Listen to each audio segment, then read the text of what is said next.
What's up, guys? Wow, welcome back. It's like we have another episode and stuff because we're doing another podcast. Wow. Oh shit! It's like we should have a celebration or something. Do just fifth consecutive episode. People are still coming back. People are still listening. Whoa! Well, we've got a troubling topic at hand this week. Oh Lord, do we just jump head first into this, or do we like, hey, what's up, everybody? Fake Uni here. Also, make sure to check out everybody in the description down below. We've got our main man Choice back at it again. What's up, my dude? Yo, what's up? Yo, what's up? And we got Heedun joining us this time from EU, representing NA in the Run Your Mouth corner, Mr. TimAllen himself. No, I was And then, of course, we got the squad of the squirts, Mr. Vert. Hey, what up? What up, dude? How we all doing today, guys? Offended. Amazing. Fantastic. Oh, man. A little sad. So that you guys, the fishing event's ending. are you guys ready for people to say you have no idea what you're talking about? Are you ready for this? Because there's gonna be some angry tamers, man. I'm telling you. It's okay. They don't know any better. Hey, what's up, Huntler? What's up? Of course, someone shows up fashionably late as soon as we hit the record button. Alright, dealing with a hacker, that's my bad. Oh, yeah. Okay, so what's going on in there? I guess this guy has like half a dozen accounts. He's already 2 accounts banned today, and he's on a third right now. Wait, what? This guy's got multiple accounts? Yeah, it's those free account events. They stack get a up bunch on of them. accounts and then just, yep. Well, I don't understand. What is like the complete purpose of having like a one hacking account, getting banned, and then having another? Like, what does it do for somebody if you can't? There's probably 2 types of players. One, people enjoy like griefing over and over with it. The other is using it as like a laundering account. Hack on it, grind Arsha underwater or something like that. Not sell the account, but you grind a bunch of tongue grad rings here and history or there, sell them for min price, take that money and launder it to your main account that's clean. I see. Well, I'll have to talk about that later. I have no idea what you do with the other stuff. So today we're going to be talking about more class balance specific opinions, jumping into PvE and PvP. I don't know how we're necessarily going to have the entire structure of this because I know all of us have played our own and a variety of classes, but I don't think everyone in the room is going to have like the full extent knowledge of covering 18 classes in full details. But this is a topic I'm sure everyone's got an opinion on nonetheless. So I don't know necessarily where we can begin this, but I think a good place to start would be, how do you guys feel in terms of the state of the game in your position as your class with your main? I can go first, I guess. Go for it. Sure. Okay, I feel like in 1v1, it's not as bad as it used to be. What class do you main? But not as... Oh god, I'm gonna get hated for that. You're gonna say Mystic. Okay, I mean, Sork. But Okay. let me preface, I think Sork is OP. I think Sork should get nerfed big time. Really? But yeah, I think so. Wow. And very but bold of you to say. I think right On to now the next class. 1v1 it's pretty balanced compared to what it was like the months after the AP patch. I think it was kind of I don't know, wild fest. But it's not as balanced as the game used to be right around when Awakening got released, I guess. So still not there. And I think large scale, I don't play large scale as much anymore. But the game went also downhill in terms of balancing after CC patch. So I'm kind of curious. You said that you think that Sork should get nerfed big time, but then you said in 1v1 it's balanced. Are you saying that in large scale it's wild out of control, or what do you mean? No, okay. I'm talking about the game in general, not Sork. Sork is broken in 1v1. Broken kind of everywhere. But the game as a whole, it doesn't have like that imbalance, I think, that it used to have some months ago. I think almost every class can be dealt with, pretty much. Okay. And like very specifically, what would you say makes Sork so good? It's just the combination of AP scaling and iframes. Like I don't think iframes used to be broken, but they kept like everyone kept getting AP right. They keep giving free AP to everyone. They removed some tankiness as well with the removal of renown. They just everyone keeps getting gains, and iframes keep getting stronger, and classes without iframe that cannot iframe, right, that cannot resist that burst keep getting weaker. Mhm. And on top of that, it's the massive burst. Like Sork pre 269 is yeah, pre 269 Sork is it's not even that strong, I would argue. But when you hit like I'm right now, just to give a insight for the people that don't know me, I have 286 AP with Pen RC and Pen Bags, so I hit decently hard, and I think it's ridiculous. Like I've actually one-shot people with one Dream of Doom from 100 to 0, and I don't think it's not right. It's not how Jesus intended for us to play the game. Amen, brother. It's not the Christian. It's not the Christian way.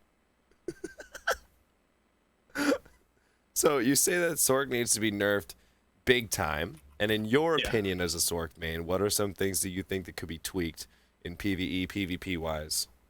Hearing it from you. Well, PvE, it's I think PvE is alright. People used to cry a lot about Sork because we used to be the only class that could grind history, or like one of the very few. But everyone now can grind Mystics almost are going everywhere. there pulling like 5k an hour without loot scrolls. So. Yeah, it's not definitely the most OP anymore, and overall there's also more different ways to get money, so it's not like only Sorks can get sick money per hour. So I think it's somewhat balanced. I actually wish it was maybe even better. Like grinding Akman as Sork is it's like grinding your balls on a piece of sandpaper. Sandpaper, yeah. So PvE maybe even some buffs, but PvP I actually have the perfect nerf. I've been thinking about this for like ages. Okay. I think iframes should be kept exactly as they are, because I think personally, this is again personal opinion from someone that's played Sork since day one, it's the identity of the class.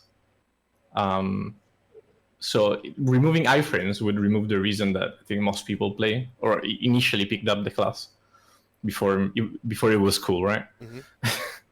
But the damage is just way too high on skills that are way too fast, like the Rabams and Grim Reaper Judgment 50%.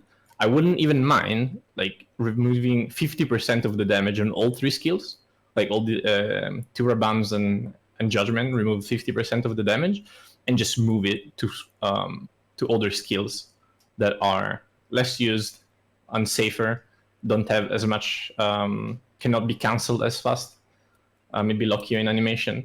This way, the class is still super slippery, and like it's fun. Being slippery, it's fun. That's the point of it. But you cannot go in anymore, blow 3-4 people out, and go out. That's just not fun for. I mean, it's fun for the Sork, right? It's not fun for anyone else. I see. So would you say, like, in short, just leave the mobility toolkit exactly the way that it is, but the damage indicator, or sorry, your damage multipliers or damage output, essentially, in certain skills can be tweaked. Do you feel like there's anything else within the entire toolkit that you would change aside from that? Okay, I'm gonna get some more hate. I think. Oh, don't worry, man. I'm gonna one-up you so hard. Nobody's even gonna remember what you said. So people are gonna be upset. Tim in the room. So people are gonna be upset because they currently have like this latent hate towards Sork, and this PTSD every time they see Gilly, the blue aqua iframing Sork coming towards them. But I do think we should get block again on violation after these nerfs on the damage. Jesus Christ, really? Bruh, trust me, Sork is super boring to play in large scale. Super boring. It's just not fun. Like you dispense Dream of Dooms on cooldown, and sometimes you go in, And if the FPS gods allow it, you use 2 and then iframe away. It's just boring. I think it would be balanced with what I mentioned previously. Removing the damage before, it's not as scary anymore. Do you kind of feel like maybe you kind of have the same complaints, and not to jump in front, but like some of the same complaints that like Witch Wiz have and stuff, where it's just like, oh well, I just go in and hit Shift F and a bunch of people die, and it's kind of fucking. You feel like you might be crying on the yacht a little bit, because like your class still does really well. Yeah, you got to get some catches, but in large scale, you can play off of other people's catches and go in off of that too. Sorks do really well in like flanks and flex squads. Yeah, it does super well. I It's not think like this you're is trying to just fight the personal. ball.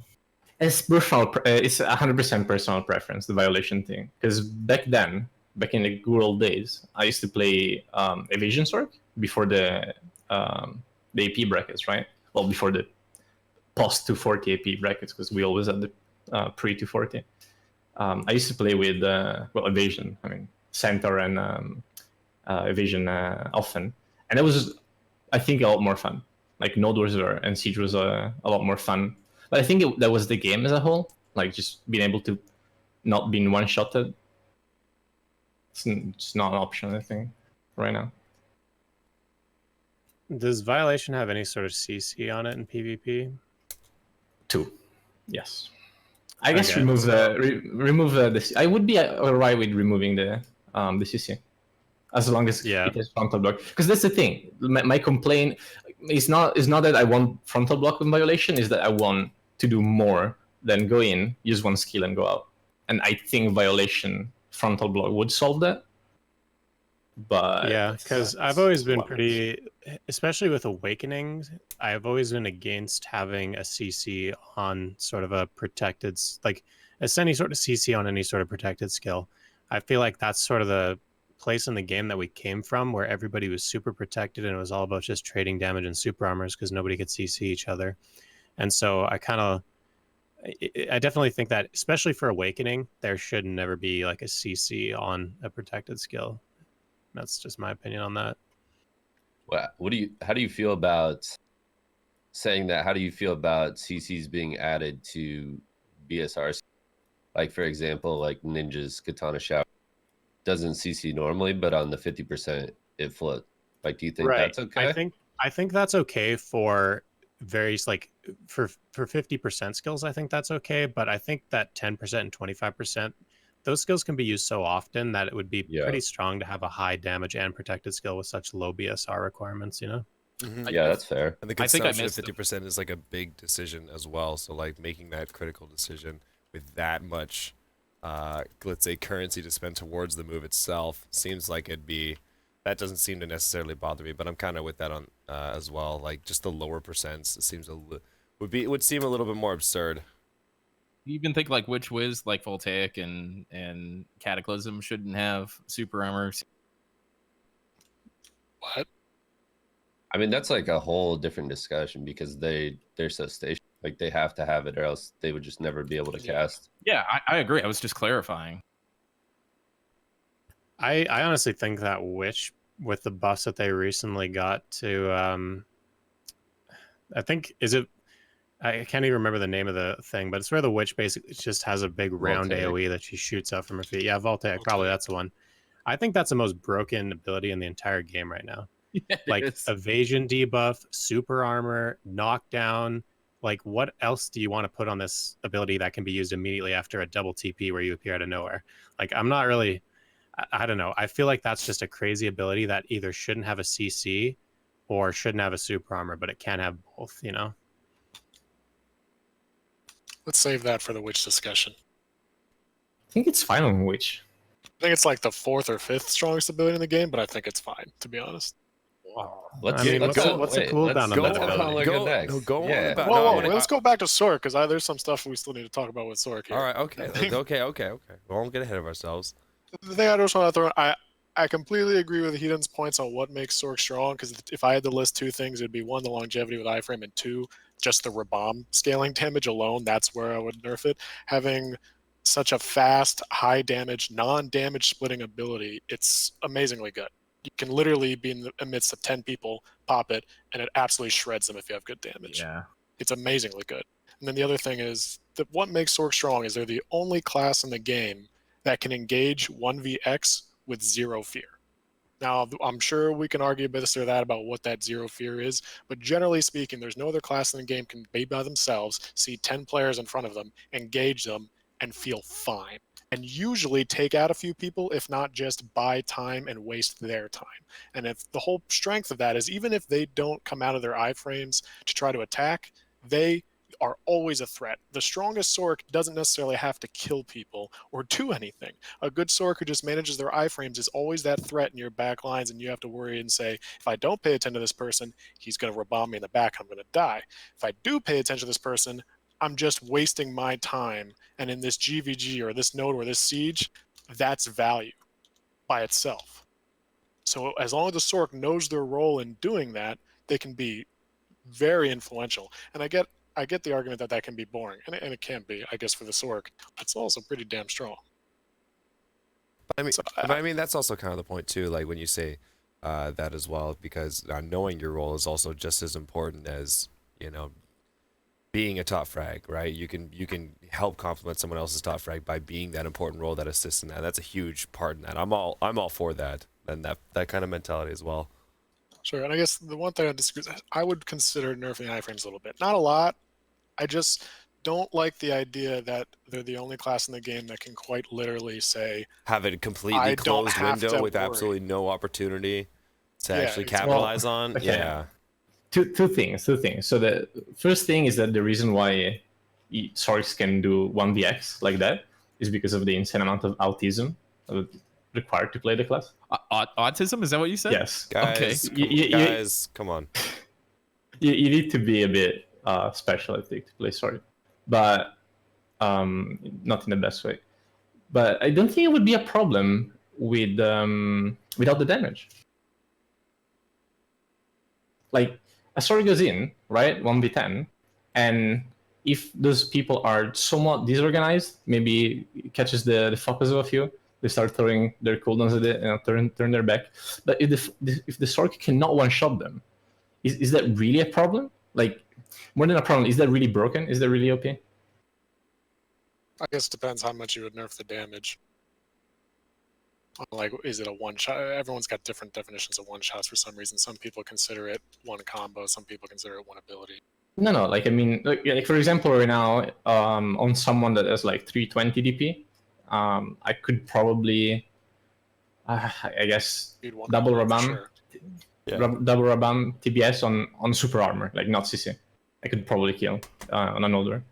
So let's say I go in, and all I can do is land CCs. Like, if I don't CC someone, there's no way for me to actually kill them. I think it'd be a lot better, like a lot healthier for the game in general. Now, how do you guys feel about the comments made in regards to Sork? Anything else everyone wants to contribute in?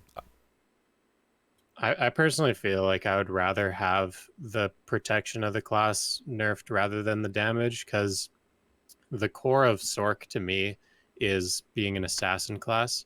And if they can't go in and assassinate somebody and like get out, then they're kind of not really playing, in my mind, what the intentional design of the class is supposed to be. And if their damage is kind of potato, even when they go in with all their protection and they can't do anything, that's still just a huge annoyance and distraction, having this class that's permanently invincible trying to catch them. And from like my perspective of playing my class that has very slow CCs overall, if I catch a Sork, it's pure luck. It's just that I use that ability and it happened to CC right as that Sork came out of iframe. And there's really not a lot of skill involved in like catching a Sork other than just bashing your head against the keyboard and hoping that eventually that one CC is going to land. And not having it be intentional seems kind of silly overall. And the fact that they can use their abilities so quickly after an iframe and they're all very short and they can get right back into protection, it just has such small windows to ever catch them. And that's what I always liked about DK a lot better, is that they have their iframes, but then it turns into a super armor, and then they can actually take damage from abilities, and you can finally chip them away. Whereas with Sork, you can't chip them. You're lucky if you get a hit on them, you know?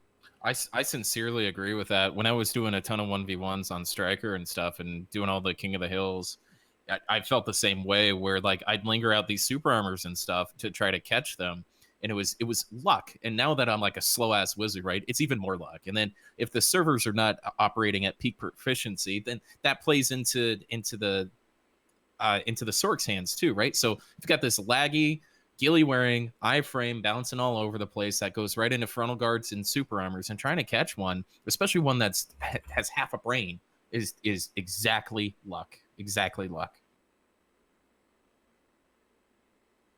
I'll go back to my first statement. And I'll agree with Choice on this. Just, I don't think any class should be able to engage like that with no downsides or fear in like literally 1vx, and the 1vx can be any number you want. It actually doesn't matter. And you still have to be afraid. The combination of the high damage makes you more afraid for sure, because then if it's 1v20, you fuck up for a second, that sword can still bang one or two of your guys, very easily. That's inherently strong no matter what way you view it, whether they're actually doing anything or not. I don't want to take that flavor away from the class. I know every Sork will fucking scream bloody murder. They should keep the iframes, but even a minor nerf I think would go a long way. There needs to be some sort of weakness. No class should be able to do that. That's my philosophy on the game. I think my only I think my argument against the class is just I think I'd like to just see more windows. Just like even if they're not necessarily like that much wider, it's just I would like to be able to strategically, I don't know, feel more comfortable of when I can plan certain things that, mind you, that I have to work for. Which of course, beta Sork, which is like, it sounds easy, right? But again, like, I think just for me, it's just the opportunity in Windows, because I think the number one class that I always hear that every class has to worry about is Sork. Every single class is like one of the, there's always, what's the class you worry about most? There's always a Sork in the mix for everybody. And I think it's because of those windows. That's all I have to say. My only argument against it, like I agree with most of what you guys said. My only argument, as I said, is that I would rather have the damage taken away than the iframes, because I value. I bet you would. I mean, you say that, but I think I could do most of like, for me, it's much more. And I fucking hate when I see a Sork in an old war. Like I don't bother. It's not. I know I'm not gonna CC her, but I also don't like the one shot that is present in the game in general, especially on Sork. So I would rather have that taken away. Now, clearly, we can't discuss all 18 characters yet, but we can definitely go through them as things progress in time. Hold my beer. Yeah. So I'm gonna. Does anyone else have anything to contribute to Sork? Aside from the this is a question for Heedun. What do you think? Like similar to Lawn, like with Lawn's dashes, where it's iframe and then it goes on cooldown and becomes a super armor. Do you think that would make the class unplayable or still manageable? Because then it would take damage, but you'd still have a little bit of your protection. I think if you want to remove the fact that a Sork can iframe in one shot and get out, you need to remove the iframe. Like if, let's say tomorrow they remove the iframe and it's now super armor, now I would try to, I guess I'd have to be smarter about the way I get in, but I would just blow my load and escape. Well, I think what he meant though is like, what if the ability was in iframe and then I know what you meant. I just don't think that would fix the problem. Like I don't think that would fix the underlying issue, which is class gets in, one shot and gets out. Well, it would definitely fix the 1v10ing situation, because they iframe in and now all of a sudden they're super armored. They just get instantly blown up by a huge AoE. Yeah, like every other class. It's already a dice roll. I know that it feels like Sork gets in one shots and then gets out most of the time, but it's like you guys said earlier, right? That it feels like it's RNG to CC the Sork. It's almost just as RNG to one shot in a 1v10 scenario as a Sork, because I go in and there's one ability that I can use that is a CC and damage, which is the 50% judgment, right? Everything else, the Shadow Ignition, which is a massive burst, it's unprotected. So it happens that someone is just, throwing a random CC at my general direction, and I get CC'd. It's almost as RNG to do that. Have you So only I- played Sork? Yes. Okay. Well, wait. I played Wizard for a couple of months, and then I didn't anymore. I did a couple of Node Wars as a Wizard. I think you should slum it on a different class for a little while and see how it feels. I mean, I also play against Sorks. It's not like every other Sork disappears from my vicinity just because I play one. Okay, we're gonna. And then, like in his defense too, like it's not like you guys make it sound super easy. Like they just come in, kill everybody, and leave. It's not. Like it's actually really hard to do. I personally think Sork should be nerfed. I don't like the way Yeah. the class is right now, but at the same time, I also don't like Smack it, those rings together. Smack them all together, the Huntler. power. Smash all your rings, Huntler. All 3 of them. Maybe later tonight. Are you going for Ted Tongue Red ring? Yeah, at some point.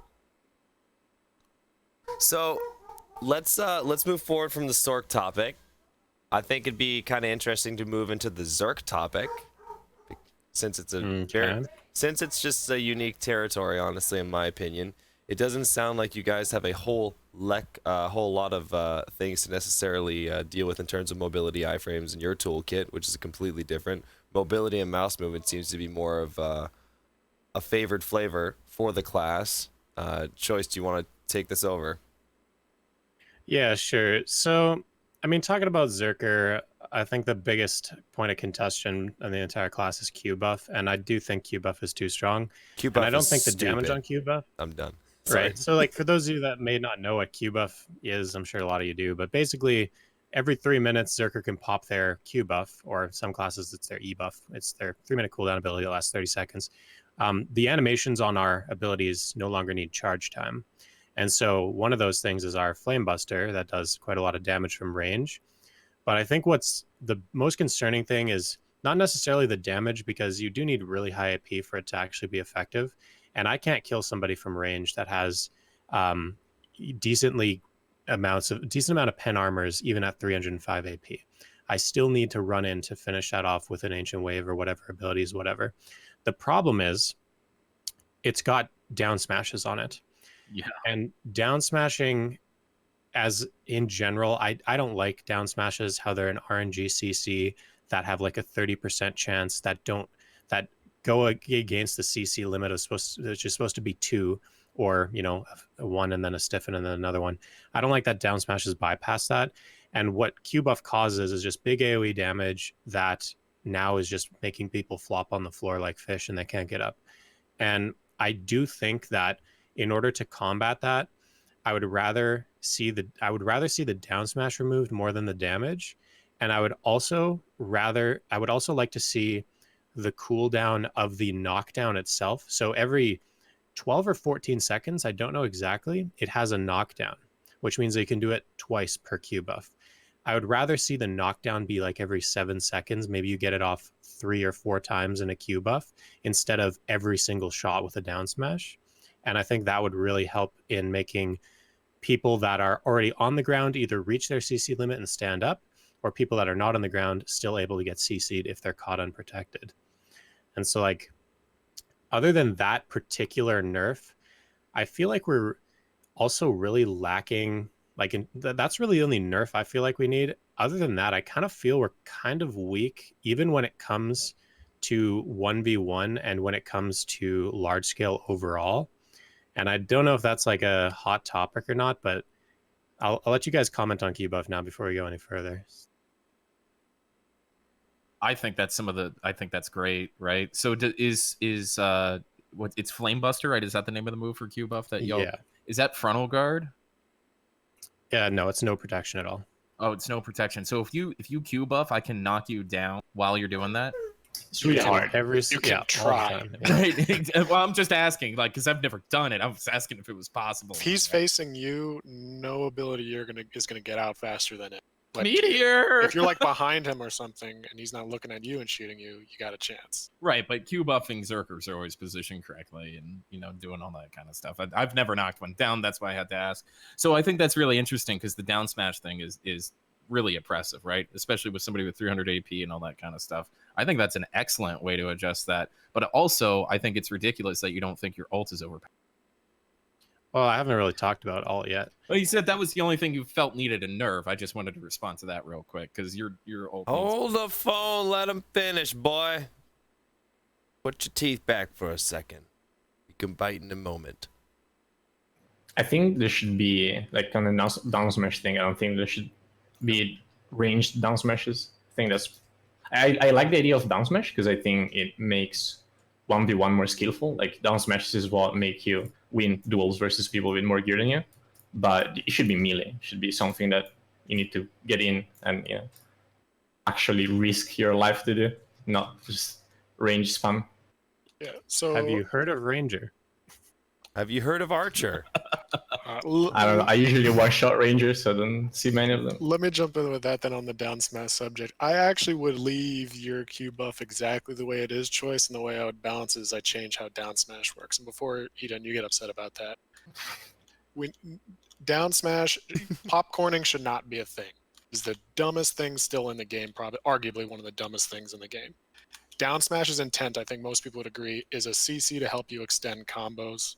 It should not be something you can stack to the point where someone can get just infinitely CC'd. Agreed. Why do we have a CC immunity if there's one CC in the game that is allowed to bypass that? Hell, give me back my fucking freeze combos if you're going to do that shit. Make me be able to infinite grab again. Fuck. So, well, the other thing, if we're talking about down smash too, is like all down smashes are not the same, right? So like Mystic and Striker have they're Roaring Tigers. The down smash proc rate on different skills and stuff, even between classes that have the same skill, are all really different. some are 100%, some are not. But either way, I think On the topic of Zerker. Yeah, on the topic of Zerker, but the way I would fix the Zerker Q buff is literally just changing how down smash works. There's a number of ways you can go about doing it. Make it so only one down smash applies. I know you guys probably all hate resist, so I'm scared to say have down smash be affected by resist, but down smash, you should not be able to stack down smash and just into infinitely CCing someone. Whether you make down smash like a stiffen count, like a 0.5, or you make it its own unique thing where you can only have one effect on you every 5 seconds or something. Yeah. I honestly don't care. Giving people just a chance to get up and then correct their mistakes. Unless they make it again, then they pay for the consequence. Or sorry, and if you do any of those things, you still get the benefit of a down smash combo in a 1v1, right? Like, make it its own one effect separate, but it can only be applied once every X amount of time. You still can use it in your CC combos and 1v1s and all that, but it's not this ridiculous, like, especially in the larger scale fights when you have 30 people throwing damage out and you just get down, not even by necessarily Q buff Zerkers, but, you just popcorn. We've all been there. That's stupid. It shouldn't be like that. Look at these privileged people surviving more than one CC. Well, That's kind of what I said, right? I don't think range down smash should be a thing. I think melee wouldn't be an issue, right, for Siege? I'm just trying to look for a more elegant way to solve it by not just nerfing the Q buff. But I think the Q buff itself is not the problem. It's down smashes. And I think down that's smashes a actually completely educated way of looking at it, too. So rather than just like, and I'm with you again, rather than just like complaining and crying about something, giving like a detailed breakdown of like what you think it fixed. And I think your point is actually great. It would also fix the issue of Ranger, who I actually have a clip of a Ranger that was able to one combo me at 261 AP by down smashing me at least 14 times in that combo. And I think that's kind of a problem as well that would be fixed by that. I think I've seen a clip of I'm all this. for that. Was it Time Bomb? No, I'm not I even forget sure. his name. I saw that clip. That's been doable for a long time. Yeah. Anything else on the topic of Zerker you'd want to bring up for PvP, PvE choice? Yeah, I mean, well, we just talked about only Q buff. So, like, based on what Tim was saying about our 100%. So, I do think that Zerker 100% is strong. It's definitely like, it's very strong. I won't, but it's also a not, okay, it's also not that easy to get off in the first place. We're a melee class, and the ability itself has a wind-up time, and we get grabbed out of it and waste it a lot. And even when it does go off, a lot of the time, you know, it's pretty obvious when a Zerker is running into a ball that they're about to ulti. It's very telegraphed when it's happening. And I feel like compared to other ultis like Tamer, where they're literally just iframe, iframe, iframe, see you later, it's a lot more difficult to get off in that scenario. But at the same time, I do think that maybe the damage is too much, or either that or other classes ultis are not good enough. I don't mind the idea that every 5 or 6 minutes there's a really strong ability that you have. It's just a satisfying feeling to get a kill feed. And I don't know. I would kind of not want to reap that from Zerkers, but I also think that other classes should feel that same type of thing. You know, Wizard ulti used to be that way, but it's kind of like not that great anymore. But it's also a lot easier to get off than a Zerker ulti because it's range, right? Quite frankly, like I think the only issue that I have is just Zerker's Q buff. Like that's really I wouldn't it. touch Zerker ult. Yeah, I was gonna say I don't think I'd do anything with Zerker ult because. Right. Okay. Hold So on, my problem was. Hold on, I'm almost done. I was just gonna say, just the fact that like you have to spend the time to get in. You're a big class. You're very noticeable, as Choice mentioned. It is pretty predictable for some case scenarios.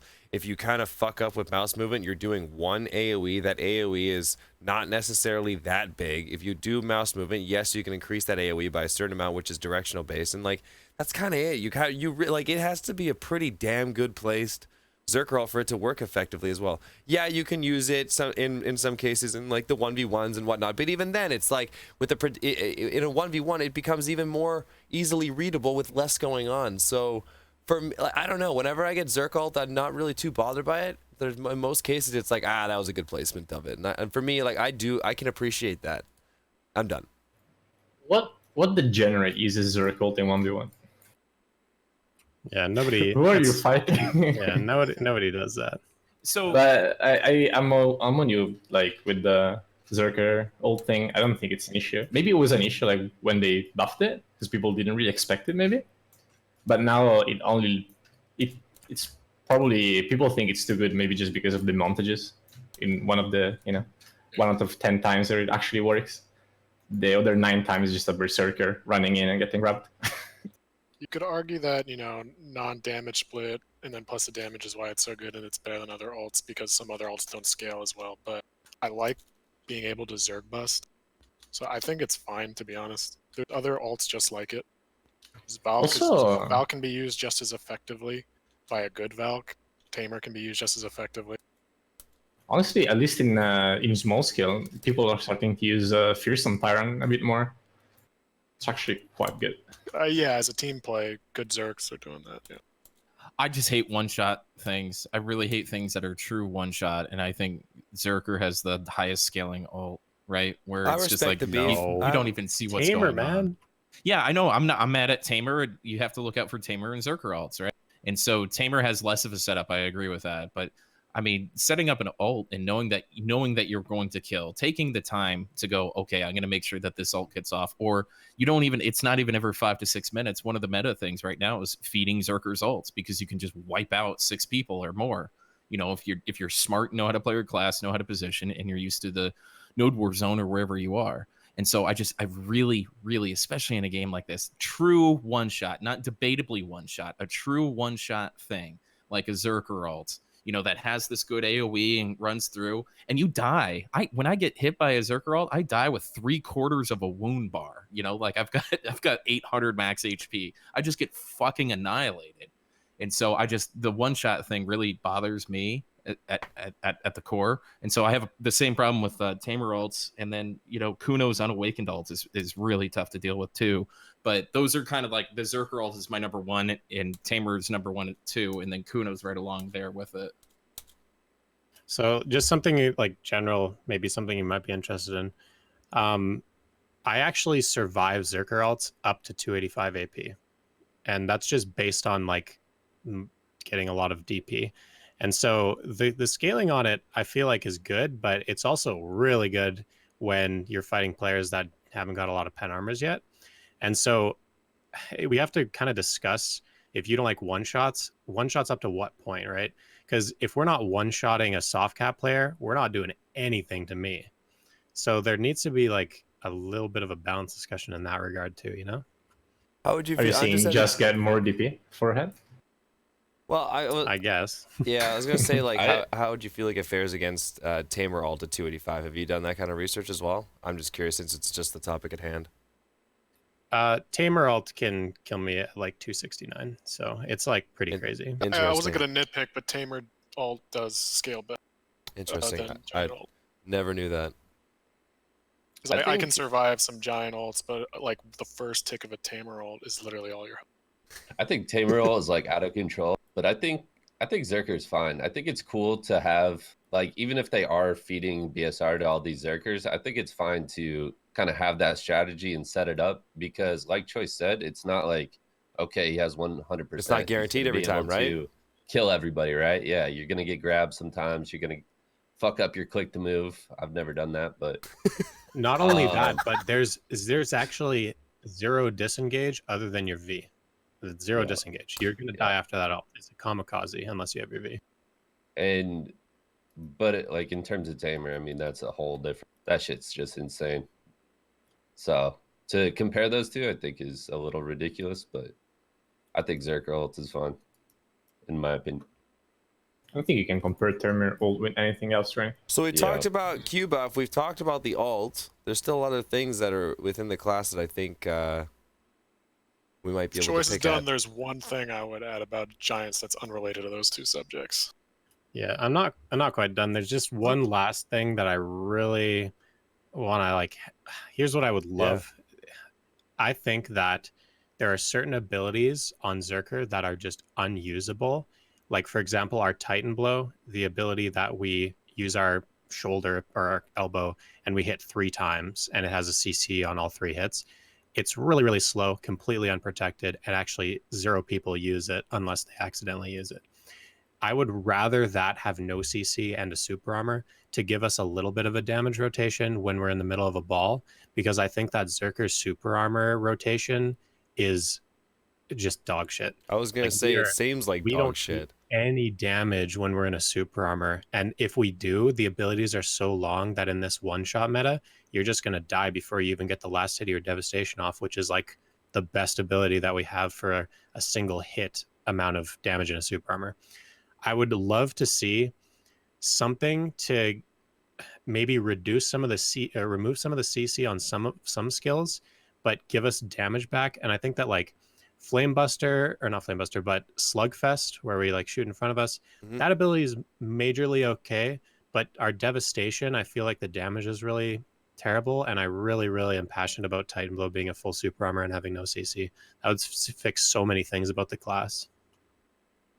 It's kind of an issue with all the video release classes, isn't it? Having a lot of useless skills. Or Yeah, video we're classes. very CC forward, not a lot of super armor, but all our CCs are so slow. That makes sense, right? Big, it's a big class. I feel like a lot of us are in Okay. deep thought now. I mean, that ask I don't really have a response to because I don't know it well enough to say, oh, is that balanced or not? I'll take your word for it. I don't really have any other comments in regards to what you brought up, other than I think just everyone's typical comment for Q and your ultimate. In terms of like, yeah, I think like, but basically, like, I don't have any experience, but based on what I've heard, like, it just sounds like Zerker does not have a reliable super armor rotation. Do I sound crazy when I'm saying that? No, you don't. We have 3 abilities that have super armors on them, and they all are on very long cooldowns. So everything Like, our else is like rotation strategic is known. mobility and placement. And, Oh, definitely. Yeah. And actually, that's the last thing I need to talk about. Our cooldowns are crazy. We have really long cooldowns on a lot of stuff. Like one of those abilities of the 3 that we have in our super armor rotations is a 45 or 40-second cooldown, and it's just like we can't rotate super armors. It's crazy, man. Like if we so when one we of those run out of our 45-second moves is a super armor, is what you're saying? Yeah, it's Oh. actually our Rabomb heal. We have So to you use use our one, and then Rabomb you're limited heal to 2 in rotate most super fights. armor. That's what you're saying. Yeah, 2 in most fights, and then disengage. That's all we have for super armor. And then what's the And, highest you know, cooldown for the other 2? it's like 15 or is it 15 seconds on one and then like 8 or 12 on the other, something like that. So we don't have a lot of disengage, re-engage. And I guess man, I feel like this podcast could be all talking about the problems that Zerk has, to be honest with you. No, this is we've talked about two classes, and we're like almost like this is great. That's why I said I don't think we're gonna be able to cover all 18, and we can revisit this conversation because it's not like this is a bad one at all. So please don't talk your heart out, man. I guess the last couple of things too that are really irking are, a predatory hunt where we're jumping in the air 4 times and landing. When a mystic does their suck ability, or any class for that matter, or even a class that doesn't have a suck but we're getting hit by a lot of stuff, we don't land. Like we hover in the air. It's like a glitch. We don't land and we just die.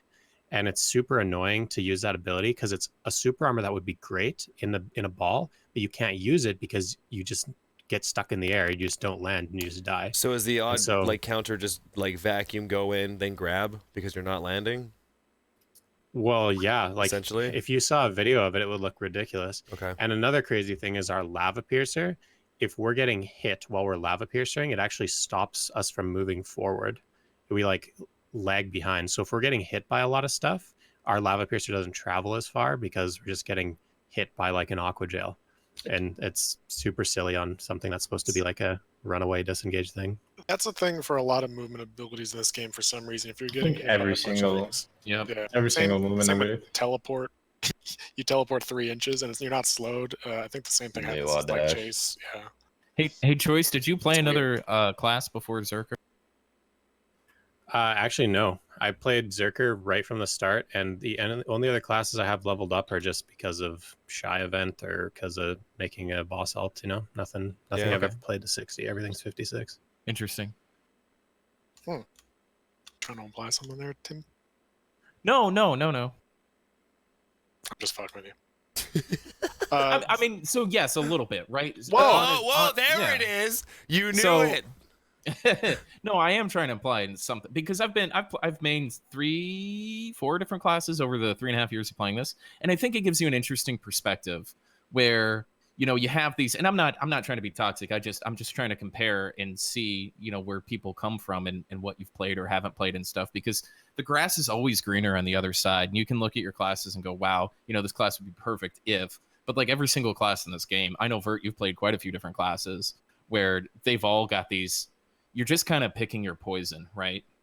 And so it's a fun conversation to go down the line and see like what needs a nerf, what needs a fix, or if there's a bug with this. But literally every single class needs, 2 to 3 buffs. They need 2 to 3 nerfs, and there's 1 or 2 major bugs that really make it difficult. And sometimes we all suffer from the same ones. But every time I swap to a class, I look at this class, I go, oh, this could be great. Then you get to that class, you go, oh man, this thing has its own problems too. And so it's interesting to hear somebody talk about the problems of their class because you have a really good idea of how to really well balance Zerker, right? In Heedun, you have a really good understanding of Sork and stuff like that. But it's just interesting to hear people talk about their class that hasn't mained another class too. That's all. It's just a little bit of a perspective thing that I think is worth mentioning. I think it's a fair thing to say, but at the same time, I'm also not hearing too absurd comments in regards to like, because I feel like everyone here so far mentioning like the criticism in terms of like on their class specific is fair, and everyone's being open without the sense of like being super on the defense of no, like this is perfect. Which, sorry, Choice, I feel like I cut you off there. I was just gonna say just because like Zerker has problems, I'm not taking away from the fact that I think that a lot of classes have small little problems that if these small little changes would just be huge quality of life for so many other classes. Like even if you just fix the bugs on Predatory Hunt and on Lava Piercer and shit like that, not even buffing the class, just literally fixing the abilities, it would be amazing just to play it and not have to deal with that kind of crap. I wouldn't be surprised if like the server tick rate has a big thing to do with some of those things that you mentioned as well, with like the movement, the vacuum, the this, that. Like but I don't know. It's only a guess. I think a lot of skills, range skills specifically, are coded as units.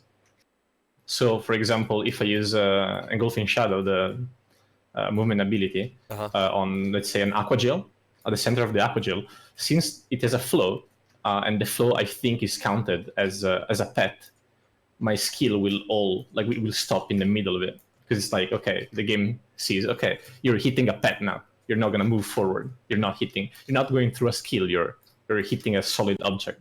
And it works the same for, I think, aqua bomb or water bomb, water spear, whatever it's called, and shotgun, even shotgun.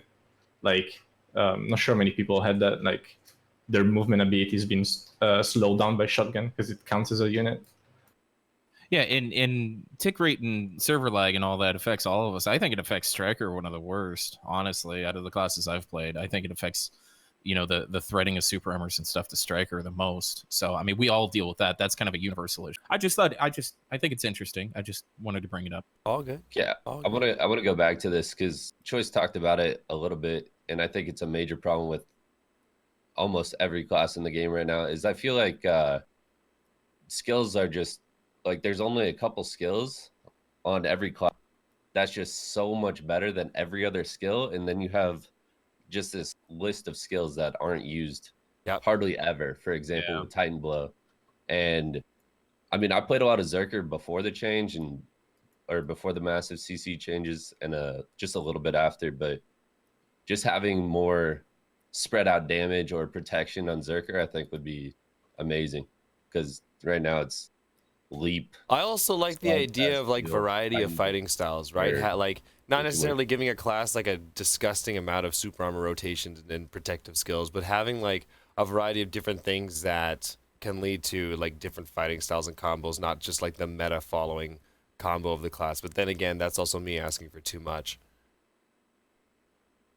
Which leads me into the next class. I don't know if you guys want to jump into Striker. One more. Okay, go ahead. One more giant, because I'm curious, those who remember this, and this is kind of like an in theory change that I think is supposed to happen, and it applies to Warriors too.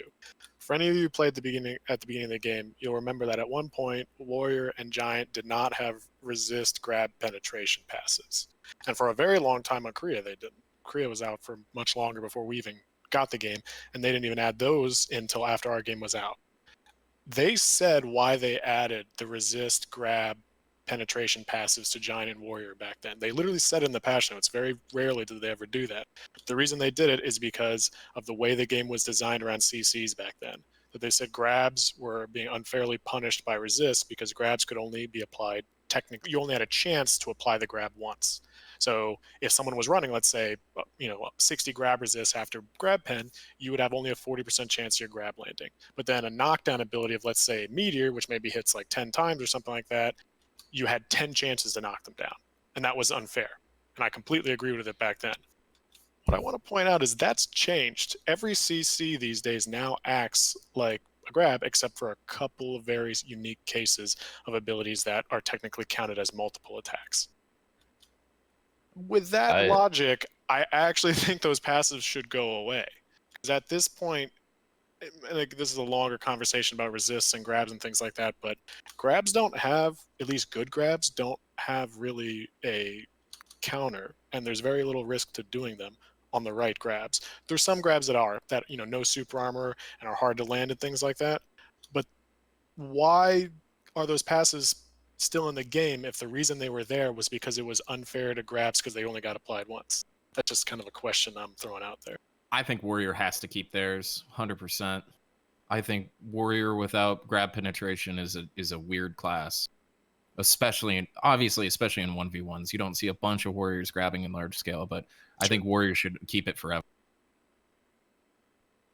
I guess I kind of agree with you on that a little bit, but I sort of have a counter argument that I just think resists are kind of lazy design in the first place, and I don't like RNG in my. I think RNG on CCs just takes away from a lot of the skill of the game, and I'd rather see balance around resist just not working at all and not having anything resist-wise. Don't disagree with you at all there. But then the argument would be is you need some kind of something else, like a CC break or some kind of mechanic. Some sort of parry. Whatever it is. I mean, different games have had different mechanics that have been something different from resist, and they've worked, I think. And I don't disagree. I obviously am kind of forced. Obviously, I'm biased, but I'm forced into basically leveraging resist given my class, and there's no other options. So I don't disagree. I think there's a lot more. Usually, here's what I'll say. I'll agree with you that I don't like RNG in that aspect of the game. And people like to throw that as the defense on why resists suck and everyone hates them. But then I have to remind them that there's a shit ton of things in this game that are RNG, even just combat based. And they tend to never complain about crit chance, or they tend to never complain about that our weapon damage is actually RNG as well and has a variance of 2 different dice rolls in it. So I agree with you, but let's not pretend it's the only thing that's RNG when it comes to combat in this game. For sure. And like, I mean, I see where you're coming from too, because like in my perspective too, so long as a grab class gets their first grab, I mean, in most cases it's over. And Yeah. like It's a long rant there is nothing that counters it. Because like whenever I get grabbed, I'm using a super armor. I have to tell myself super armor beats grab. I mean, yes, you have the buggy ass iframe.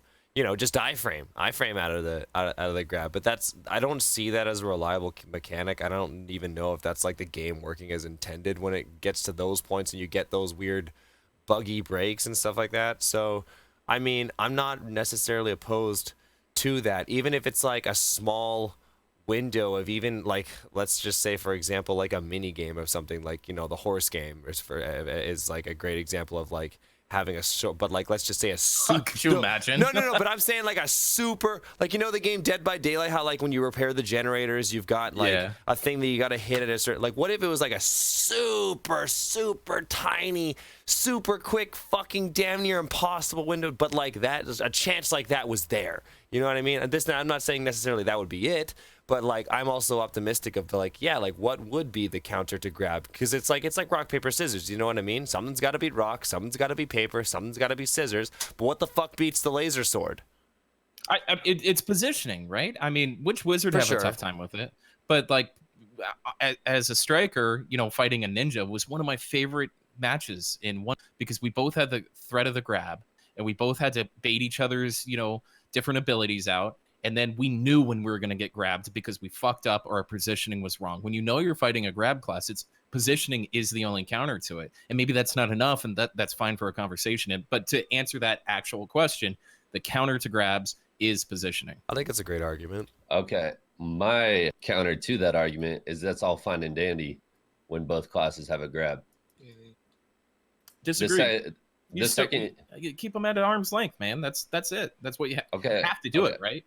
Go on at arm's Mewa Musa versus any class that can sit there and rotate super armor until they grab.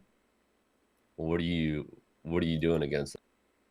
Using your super armor dash, moving around, and looking for an opportunity. Mewa, especially with oppression, that's shooting such a them good goddamn skill. arrows. Shooting those stub arrows, applying pressure, and moving out. You got to stay mobile. It's positioning. Those fights are positioning. I mean, most grabs in the game are kind of slow, and most are unprotected. I think they're pretty balanced overall. There's right now. a lot of grabs that are balanced. Yes, I agree with you. The ones that are vulnerable, or like you said, slow. Yes. But there's others that, let's say, aren't. And I'm not trying to focus on any class that we're not. So this was about giants, but you know, there are some grabs I think you literally don't even touch and would be fine. There's other grabs. My long argument about grabs is let's talk. Everyone's here's experience in 1v1ing. Grabs have a role in large scale too, but I think they have a different role. But in 1v1s, how often have you dueled someone and felt that their entire gameplay was entirely based around their grab, regardless of that whether that class even has a neutral game or not? God, I hate agreeing with this because there's some fights where it's like I'm trying to bait people, and then it's just like I'm trying to capitalize on placement of getting a grab. Like you're not. Yeah, it's Striker and Mystic. Well, maybe not even Mystic, but Striker for sure. You're just waiting for that grab. And to be fair, some classes are really built around that, but there are plenty of classes that do have a neutral game. And I'm going to be honest, at least in my experience, almost everyone is just crutching on the grab. And that's not even an issue for me. The only issue is when they resist my CC and they grab me. That triggers me, no end, which gets us back to the CC resistance thing, I guess, which I don't think anyone likes. I've never seen anyone. There's a better way, I think, they could deal with that.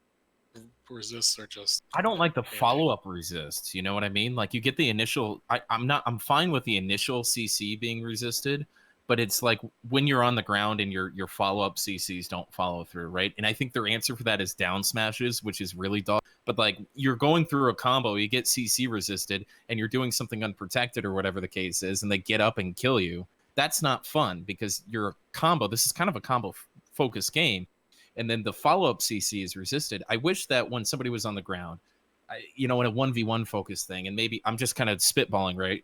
If the follow-up CCs went through, then that would be cool. Maybe that's a way to deal with resist. I don't know, just off the top of my head. I kind of like that.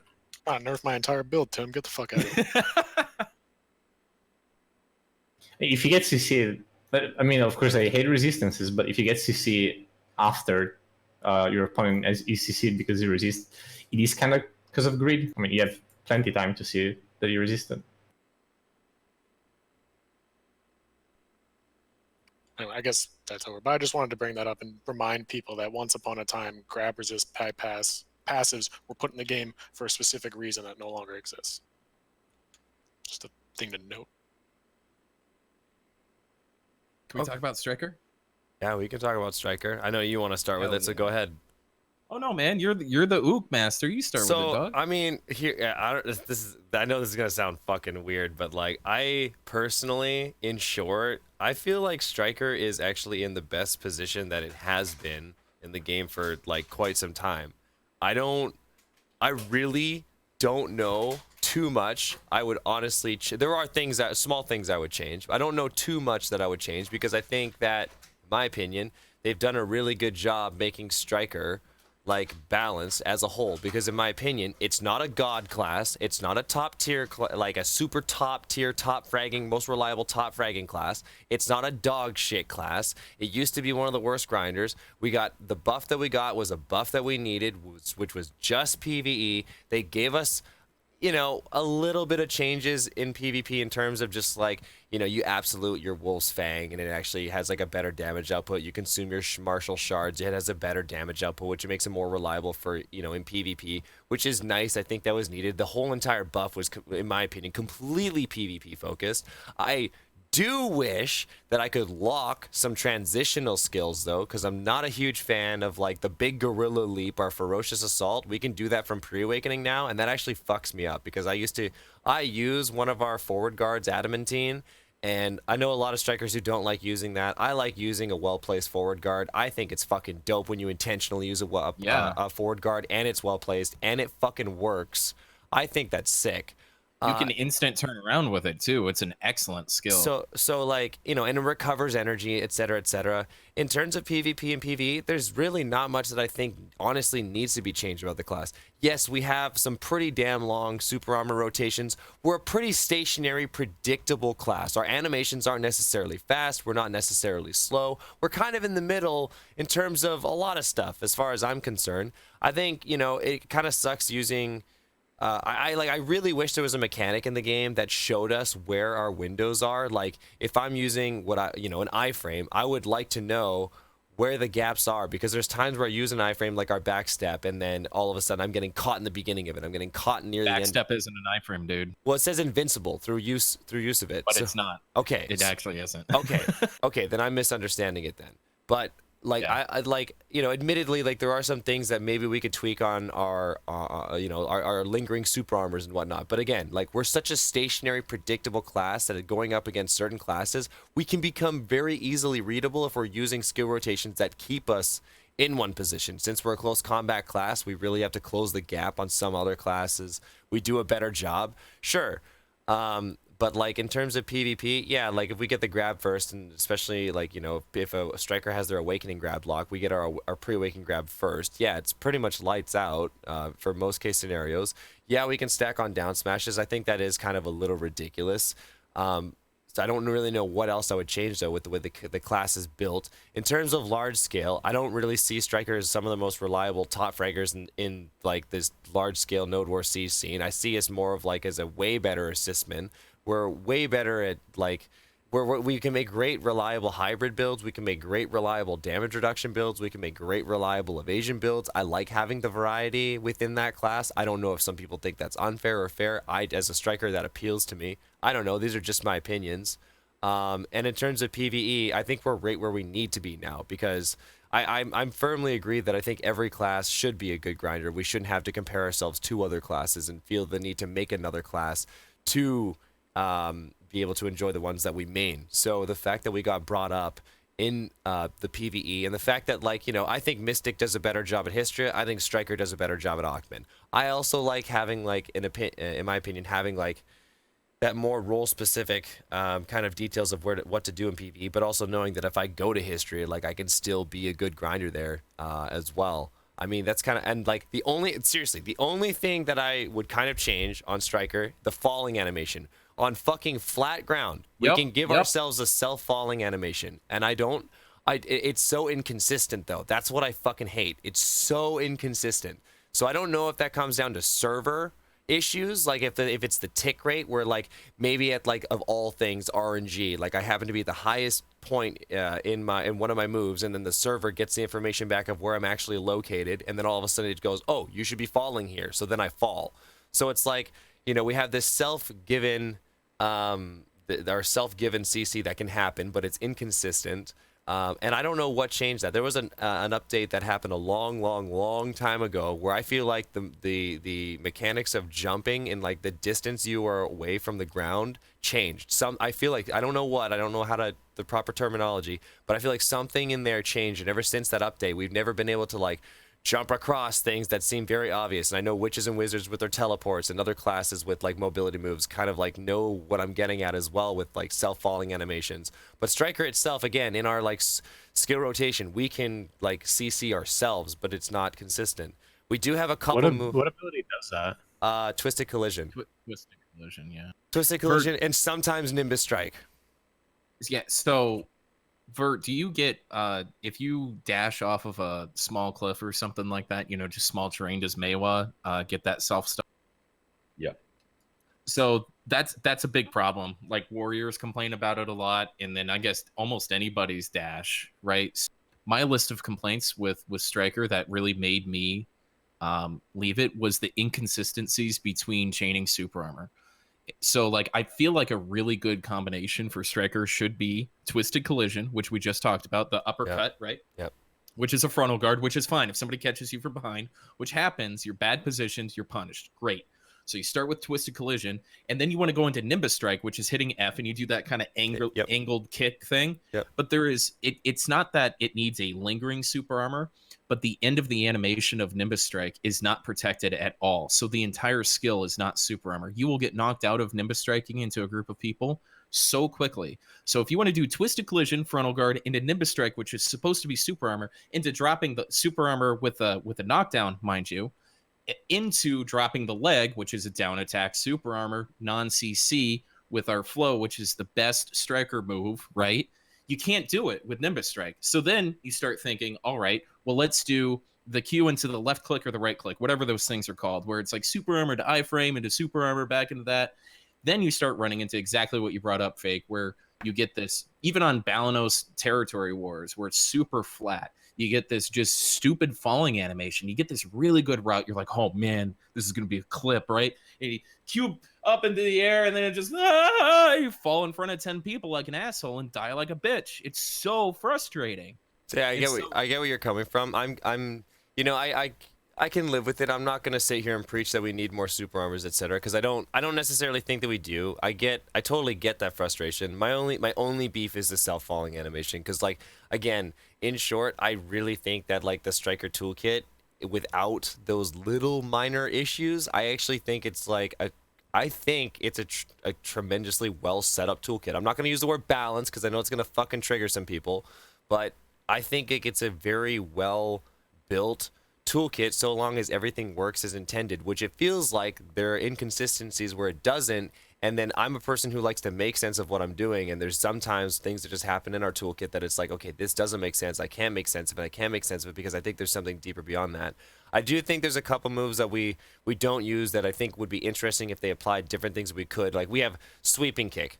Sweeping Kick is a move that can do a CC, it's unprotected, no one ever fucking uses it. I think it would be interesting taking out the CC and potentially putting another forward guard onto it. That would be my only change that I made to it. But again, we don't need more forward guards and super armors, so I'm not opposed to it, nothing happening to it. But I think it would be interesting if we had one more forward guard which applied to that, and you removed the CC that it did though. And then Tayback Kick is one, like every Striker has that fucking locked. There's no point in using it. I would enjoy a reason to use it, but I don't know what I would apply to that, because then again, that becomes a reliable slow for the Striker, which complements everything that the fucking striker does. So then again, like if that becomes a reliable move, that might all of a sudden like affect the balance that's within like the toolkit we already have. So like I feel like we're in a really good position. I don't think there's really anything that I would change other than just small inconsistencies. I'm done. Okay, so you cut me off in the middle of my little dissertation here a little Sorry. bit. So to that point that you're bringing, that all these little skills that we have, like somersault, right? There's so many of these little skills that we were talking about earlier where, you know, Zerker and Choice, it's like, hey, there's all these skills that we just can't use. They're worthless. But there's so many really cool little situational skills. And I see you, when I watch your stream fake, you're using them to grind like crazy. You know how many strikers I see, what is that, Rock Smash? Don't use fucking pre-awaken? Yeah, I know. It drives me nuts. It drives me nuts too, because so like there's so much protection and CC within the pre-awaken, and if you have a 280 or 277 plus AP on striker, you can kill somebody like a witch wizard or something on their feet in pre-awaken if you know what you're doing. And then easy Klops, right? The 3v3 of TwitchCon last year, Klops did that amazing somersault because he had the situational move just like down and ready to go. He really knew his pre-awaken kit. And so I feel like a lot of people really underestimate the pre-awaken kit. Well, that's kind of the thing, and that's what I like. Sorry, I'm just going to compliment. I'm just going to add to that and let you keep going. That's the thing with pre-awakening. Pre-awakening is the assist man to our awakening. Our awakening are the hard hitters, right? Yeah. I think it's some of the best synergy between unawaken and awaken. I've only played 5 or 6 of the classes, but out of those, like for sure, I think the synergy between awaken and unawaken on striker is insane.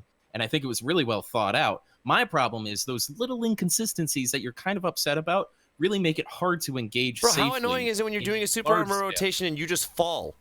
Right, that's what I'm talking about. Like, and that landing animation isn't short either. Like it really isn't. It's a pretty long CC, self-given CC. But that's it. That's sorry. So you can 1v1 and not really have to worry about your twisted. You're in battle arena. Your twisted collision isn't gonna fuck with you that much. It does happen every once in a while. You just go, oh, falling animation happened. Let's redo the 1v1. Not a huge deal. Maybe you missed out on a good fight. In large scale, you're a 280, 290, 300 AP monster that just got cucked, because we have no real good way to do an engagement without having to worry about some sort of falling animation, unless we just dash in from the back, and our dashes on the back end of the striker dashes are completely unprotected, and then server tick rate comes into that too. So we've got this little hole in so many different places that just don't need to be there.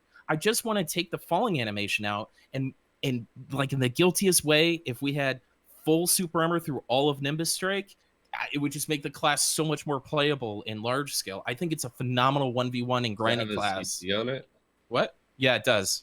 All right. So would you remove the CC? Well, so it pick your beef. Yeah, I'd be okay with that. I would if Nimbus Strike could turn into leg drop without being CC'd consistently, and you took the CC off of Nimbus Strike, I'd be totally fine with that. Yeah, because in my head, when you read the skill tree too, like it should line up like that in a sense, but right.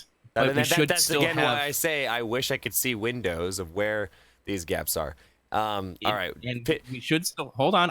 Just last sentence. We should still, if we do that, we should still have the option for the left click, right click follow up on Twisted Collision, where we can still have those CCs and not be afraid of falling out of this, because that's a closer range. That's not like diving into a group. That's like skirmishing off to the sides. So there's just 1 or 2 little low-hanging fruits that would literally make me go back to Striker, because it's such a fun class. In my opinion, the toolkit for Striker is damn near perfect. It's close to it, in my opinion. All right, now everyone can fucking pick at it. Got nothing to pick.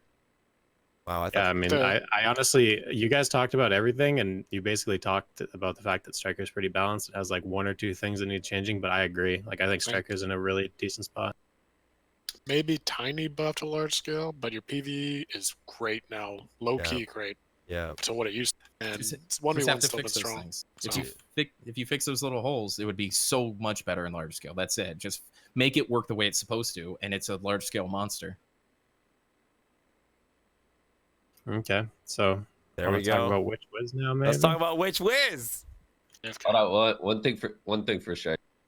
What up, Mac? I'd like to see. I feel like Striker has too many protected skills that also CC in pre-wake.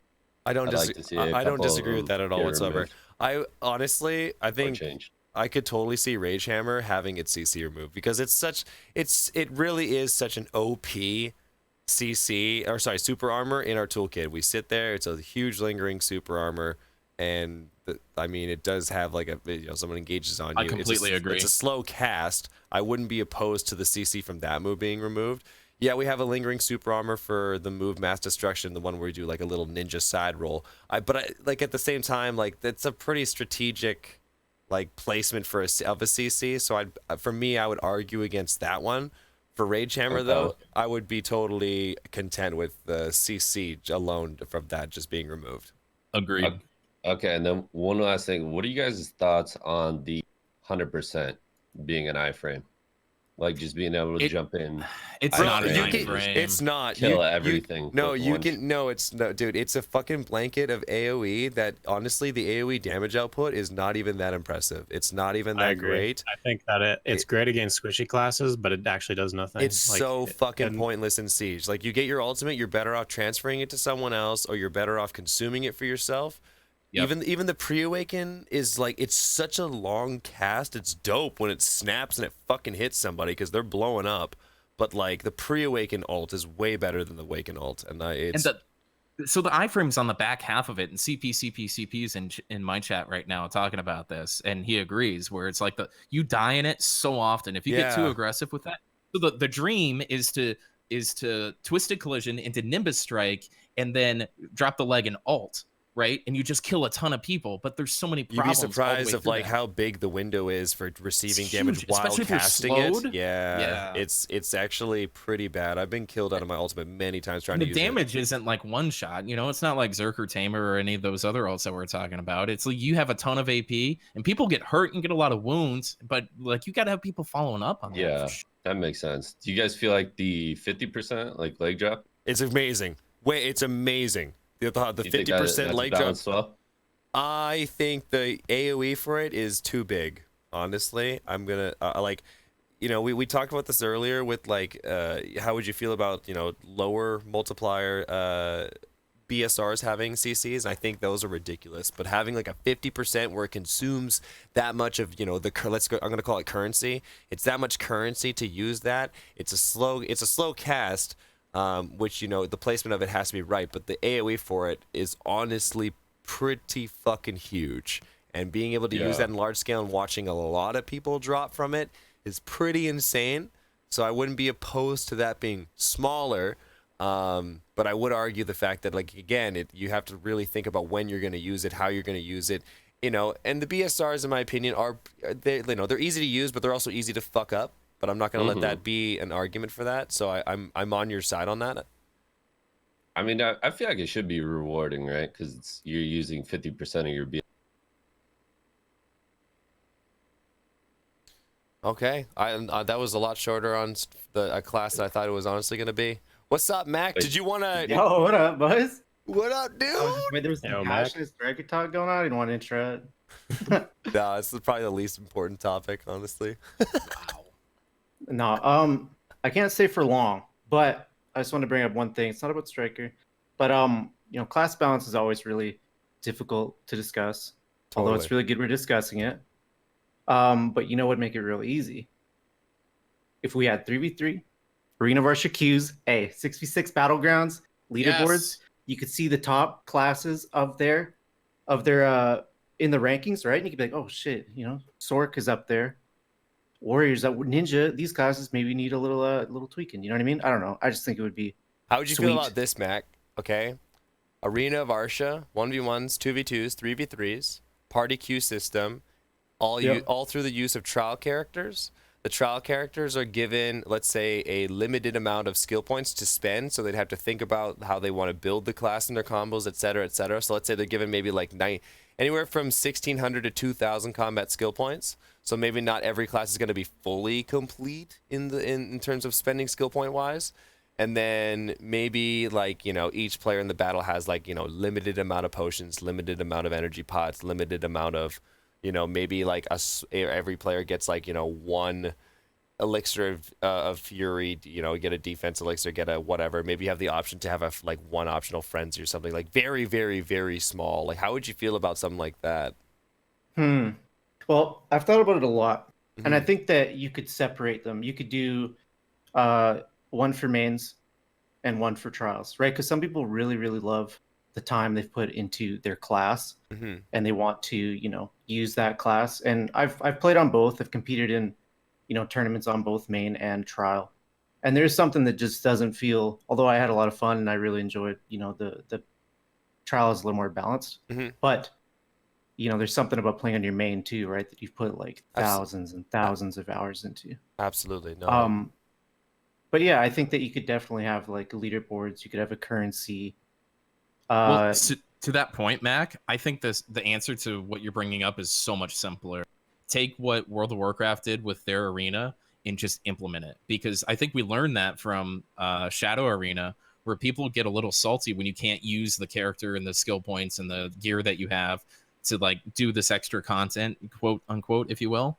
And so I think that's an important part of BDO. And I think you should just have rank 2s, 3s, and whatever 6s or 5s or whatever you want to do, and just Yeah. emulate what World of Warcraft did. And I think it would be the biggest and the most fun thing that BDO could possibly implement. It would be really sick. I even think like I know that I never played World of Warcraft, but Guild Wars 2 has like their structured PvP, and I actually think it would fit really well into BDO. Right, you have like the 3 capture points. You got middle, home, far, right, and you could send certain classes like to right. You have a really good duelist class, or maybe in Meiwa Musa because they're fast. You could send them far, have them pick apart the enemy capture point. Right, you could have like the witch, wizard, strikers, mystics middle. You could put a good duelist at home to kind of hold it down. I think that would really fit in BDO's game. The only thing that you just have to figure out is like DP builds, because how do you take a point back? But Can't wait to take a point from Divios. we can get to that later, right? Oh, shout out to my Yeah, man. it's too bad, Mac. You should have been in last week's podcast, because like we were talking about all kinds of PvP stuff then. Yeah, my bad. I don't want to derail you guys at all. No, not I at just all. think it'd be Dude, really, really nice just to you're- have a leaderboard there. your like a your competitive voice is leaderboard. valued, man. Thank you. And I it don't would think just be though, easy. like to just talk about that whole thing. I don't think that it would really say much in terms of balance. I think it would be fun, but I don't know. I mean, I guess I would say a lot about balance in 3v3, but there's so many factors in a points-based Yeah. system. If it's like 3v3, where it's like, what are your 2 teammates? What class are you? There's like so much more going on there that you really couldn't extract much information about how good. What would be BDO's Rogue Mage Priest? Mind you, at the same time too, and like bear in mind for everyone else who chooses to listen as well, like these are just opinions of people who have thousands and thousands and thousands of hours in their class, and not necessarily, we may not have all the right answers, and opinions that we share and have may impact other characters that maybe we don't consider and think about in a sense. However, like these opinions are shared in the regards, and people are coming in and tuning in and getting involved. Even Macilus popping in at random here is just because we care. Everyone sees the potential we want that we see in this game, and we all share these because we only want to see improvements, right? Maybe they're not the right suggestions, but hopefully some ideas can be potentially good ideas, etc., etc. And this is what drives the conversation for us to agree and disagree, and which is totally okay to do with. You know what I mean? Mm-hmm.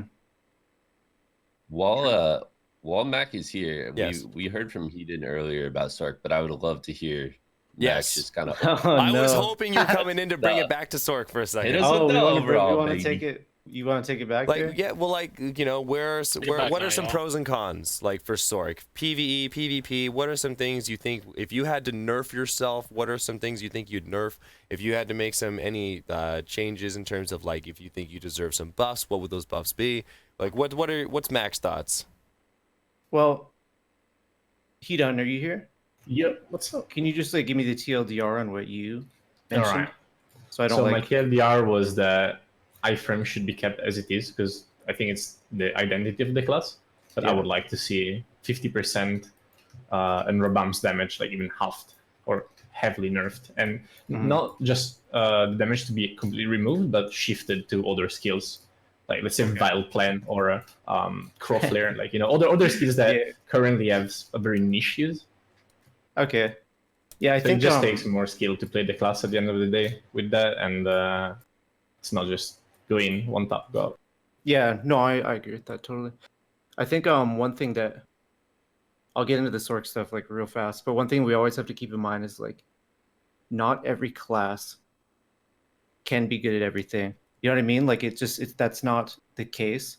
And a lot of people see Sork, okay, we're iframing in a group of people, right? Huntler mentioned like 1v10, and it's true, we do this.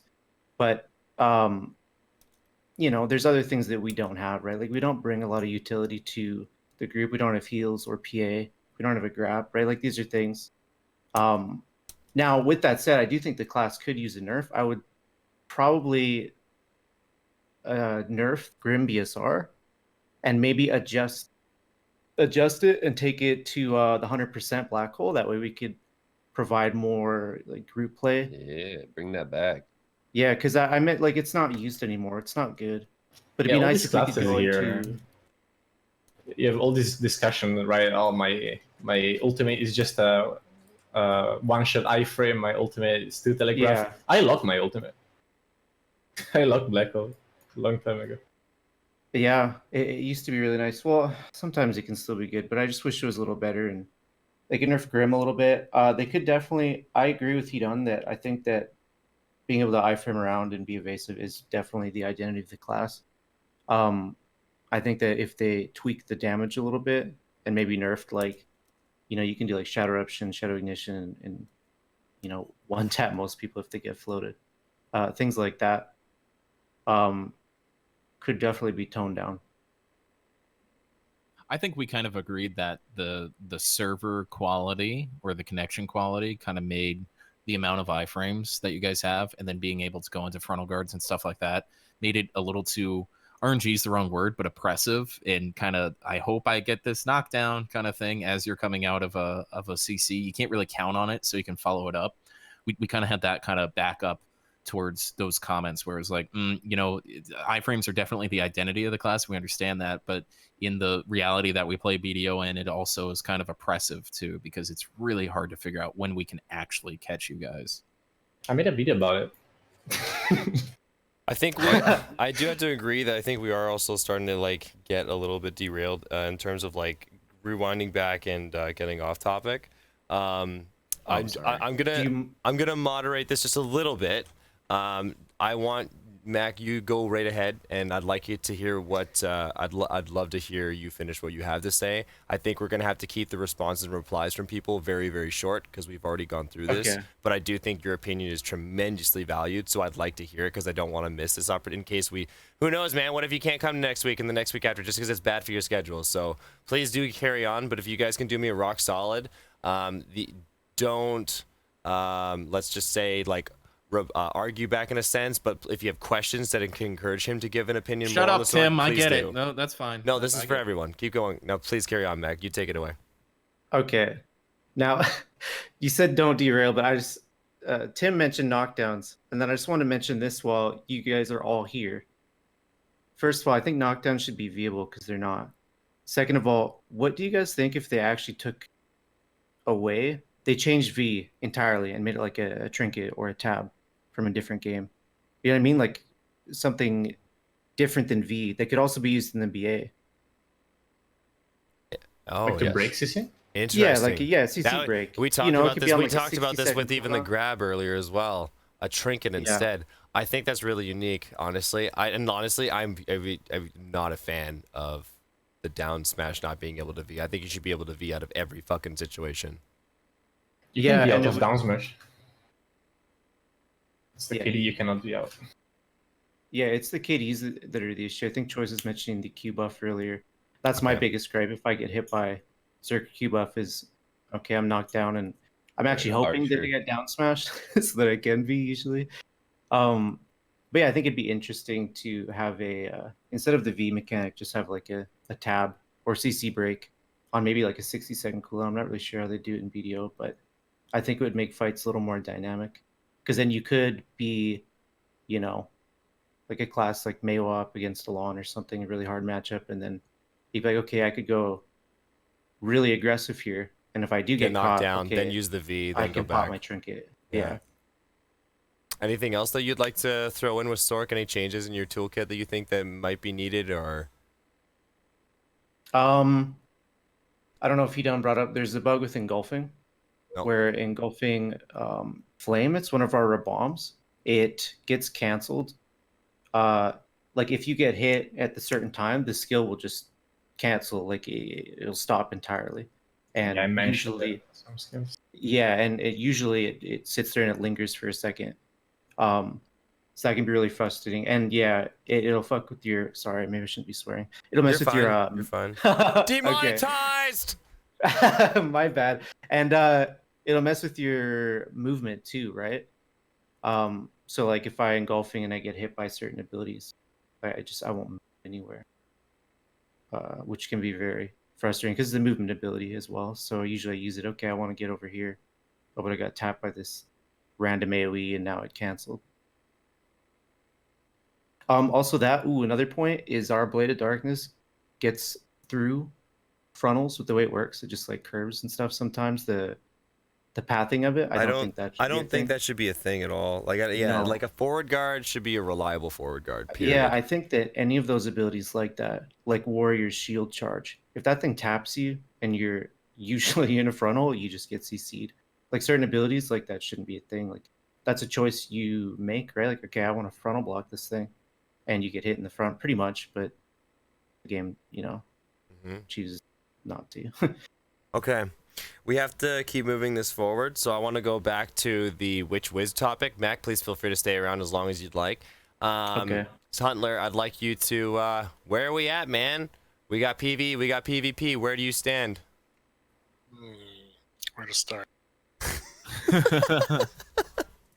All right, so I think teleport needs to be a stamina-based cost with no cooldown. I think Voltaic Pulse shouldn't be resistible. No, I'm just kidding. I was gonna say. Let's start with the elephant in the room, and hopefully we can find some common ground there at a minimum. Protected area. Shit ability, terribly designed for the game, and makes any kind of large-scale engagement entirely reliant and built around it. I fucking hate it. I couldn't agree with you anymore. Even as a witch, I actually think it makes me play worse, and I hate it.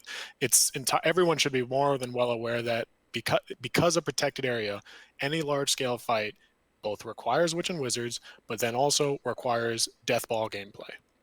Any PvP game I've ever played that has ever given abilities that help promote it just makes it worse and worse, and deathball gameplay gets old really fast, and especially when they don't give appropriate Zerg busting mechanics. And when this mechanic is quite literally, hey, you're damn near invulnerable, it's hard to bust that Zerg. I respect and understand that the way sieges in castles now work basically require PA, and even then 1v1ing a castle is damn near impossible if you're reasonably equitable guilds. But I have to believe there's a way to either redesign PA, I have a few suggestions on that, or something to make it so that even if we nerf PA, sieges in castles and things like that can be accomplished still, if that makes sense. There's any number of ways you go about doing it. I don't like the idea of removing the ability entirely. I think the idea of the ability makes sense, so just don't make it so goddamn overpowered. Usually when people have asked me what I would change it, I usually say I would turn it into a group mana shield, basically. Instead of basically saying, here, have 999 DP, basically making you basically nearly immortal, instead, how about have a 8-second or 10-second long mana shield buff, basically. Gives you a little bit of resist, gives you 20% damage reduction, 25%, whatever would be balanced. Still a group support ability that makes you tankier, but literally is not entirely required. If you had a buff like that, it wouldn't make your guild invulnerable for the next 8 seconds. And if the guild you were fighting didn't have PA, they could still win with better positioning, better movement, whatever. And you would still have that group support value. Now you could change it and be even more, dramatic about what you change. I've thought of things of like, what if it damn near reduced range damage to almost nothing, but melee damage was still good? How would you define that? I don't know, but things like that to maybe solve the siege situation, so that you PA and you can be resistant to range damage from like a wall, but if you're fighting on the ground, you're still taking damage, something like that. Just less to worry about. What if you could just see better? who had PA and who didn't. No, Right? that wouldn't So, fix like, anything, I don't I think. just don't think it solves the problem because I think you change PA affects literally all of us and how we Sure. play and But we And I also th- can't get rid of it, right? And like any drastic Well- changes kind of like makes, I mean, we could, right? But it would change like, what would large scale look like? I was just thinking my idea it would be without fantastic. changing it. I don't know. Right. So I'm with you on the Would Zerg it? busting and the whole Zerg and stuff like that. But this game is so addicted to it. And I don't know if the developers can see through it. What if you had PA and your health bar was just like outlined in blue? So you could see who had it and who didn't. I do have to say, whether it's with the change or without, I do have to say that I would enjoy knowing when I fucking get it. Because like the I- only You can check your buff. Buff bar is your best option. I know that isn't as always easy, but with a lot of practice and knowing what it looks like, that helps. True. Yeah. The one Especially with thing, the recent change. the one thing I'd say though is just let's say everyone glowed blue really brightly if they had Yes. PA or whatnot. I don't think that would necessarily solve any problems other than it would influence the way we played. Everyone would basically look at each other and like wait, and we'd play this fucking chicken game with each other on PA. I Mhm. think that's where it would go. And then Well, it's just game of PA rotations at Yeah. that point. I mean, it Who has still the is longest- right now, except for you just know after the fact, right? You just go, Right. you know, like Vertex last week, we were just like, we used all of our PAs when we were chasing people down and was like, oh shit, that sucked. And then, you know, when we got pushed with more PAs than we had, you know, we're fighting it, we're holding our ground, and it was just like, they still have PA, but we fought like they'd run out of PA when we ran out of PA. And it just, I think it'd be without like a drastic change if people just had like a blue border or their health bar did or something like that, something where you could visually see, so you can counter it by just like avoiding the people with PA a little bit. You know, like there's some sort I of like that idea. there's some sort of downside just visually where you can play around it just a little bit. You know, you don't have to change the mechanics. You don't have to put it on the ground. You don't have to do this. You don't have to do that. You just fucking glow blue a little bit. I like that idea in conjunction with also nerfing it. Because I think that Okay, I yeah, really like what Huntler said about making it less powerful. But my two ideas for PA is either A, make it personal only. So Witch Wiz don't need to change how they normally play. They have their PA for their 8 seconds, but it doesn't affect anyone around them but themselves. Second, or maybe this is probably the option more similar to Huntler's, make it just a tough whale tendon. Make it 125 DR. You're not unkillable through it, significantly tankier, but it's not like unkillable, you know? I think we need something like that, Choice, because like if we didn't have it, generally Siege meta right now is still there's so much damage. Imagine what happens, and I got reminded of this. I don't think you could have a solo. Right? Yeah. I don't think you could have it as a solo buff, but the AOE like whale tendon basically, I like that idea. What I think it would promote by nerfing PA is it would be dangerous to ball up with a nerfed PA. Because even with a PA, let's say, if you're not that amazingly tanky, like PA level tanky, a couple of players diving you as a death ball would wipe you out immediately. It would be very dangerous and bad strategically to group up in a tight ball. I actually think there would be at least some forcing of spreading out, and that you would kind of maybe get not skirmishes, but everyone would spread out to a little bit more to the point where one, ideally, a lot of the more skirmish classes could be a little bit more influential in the large scale fights, and two, that in itself is a nerf to Witch Wizards. Everyone complains about our AoE damage. If the fight is more spread out and more role specific for positioning, so I really do think it would help there. And I think, look, whatever your problems are with Witch Wizard and any other form of this game, I think we can all agree that the biggest elephant is obviously PA. And even if you just changed PA, it would entirely change the game in terms of anywhere from GVGs on up. And probably for the better. At least that's my opinion of it. There's other things we could talk about, but that's like priority number 1, 2, and 3 to me. I think the terminology, the way you said it, right, is just like change PA to strong whale tendon is like, I think that's something everybody could stomach, because when you pop one of those things, you're pretty fucking tanky, right? Like I think that's super reasonable, but I also like my blow gluing idea too. Like I said, I'm kind of in agreement with both too. Like it'd be nice if there was something that was just I would agree more noticeable. But I do also agree with the argument made that if you know what you're looking for, you know what to look for, which again, I also agree with. I would appreciate something more noticeable. I think it would benefit everybody. But I'm also on Huntler's side where, like, I would enjoy. It doesn't. Yeah, like I just think this style of PvP with this big ball up bullshit could be tweaked into something more specific. Because in Siege, like, it'd be nice to see, again, positioning that was like very role specific, and like how engages were done were very like much more strategic rather than the going in, going out, try to bait their PA first, etc., etc., etc. Now the edit's fucked up. Potion, I actually have to ask you to leave. Sorry. I'm sorry. I'll have to message him later. I'm so sorry. Feels bad, man. The only problem is, like, I think, like, yeah, while ball zerging is lame, and I think it'd be a lot of fun if there wasn't as much of that for like node wars and stuff. When it comes to castle sieges, that's like there's no really other way to fight it. And so from a perspective outside of Snake just a little bit is that I think that the wars are starting to get a less tightly balled, and you have to make your ball just a little more wide in general, even with Witch Wiz. When you're sieging a castle? No, not necessarily when you're sieging a castle. When you're fighting over that was my point. Okay. Well, I'm just outside of sieging a castle. Yes, you have to be balled and going tight. You're starting to get some more breathing room within the balls because it's just you can. I don't want to say you can kill people through PA, but it's getting to that point where PA is not reliable enough, and it is kind of Zerg busting itself unless you're trying to attack a castle. And so I enjoy that, but I'm also not in Black Rose or Snake, or I know Black Rose doesn't have a ton of PAs or anything like that, but a couple of these guilds that have 30 or 40 or 50 or 60 PAs or more, the lower end of these sieges and node wars are starting to see a little more horizontal instead of just ball. And I think that's a really good change, like to the whole point of what we've been talking about, where it's just a little more spread out and a little less ball smashing into ball. But I'd really like to talk about Witch versus Wizard, because I think that's a really interesting topic too. Just quick note on what Vert said. I agree.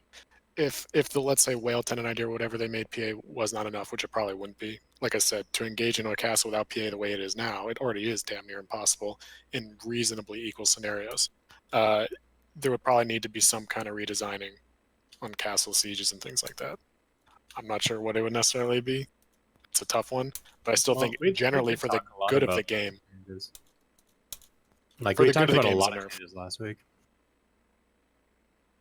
Then we can move on to other parts of Witch Wizard. I have a design philosophy gripe I have with Witch Wizard, but if we can go to whatever point we want.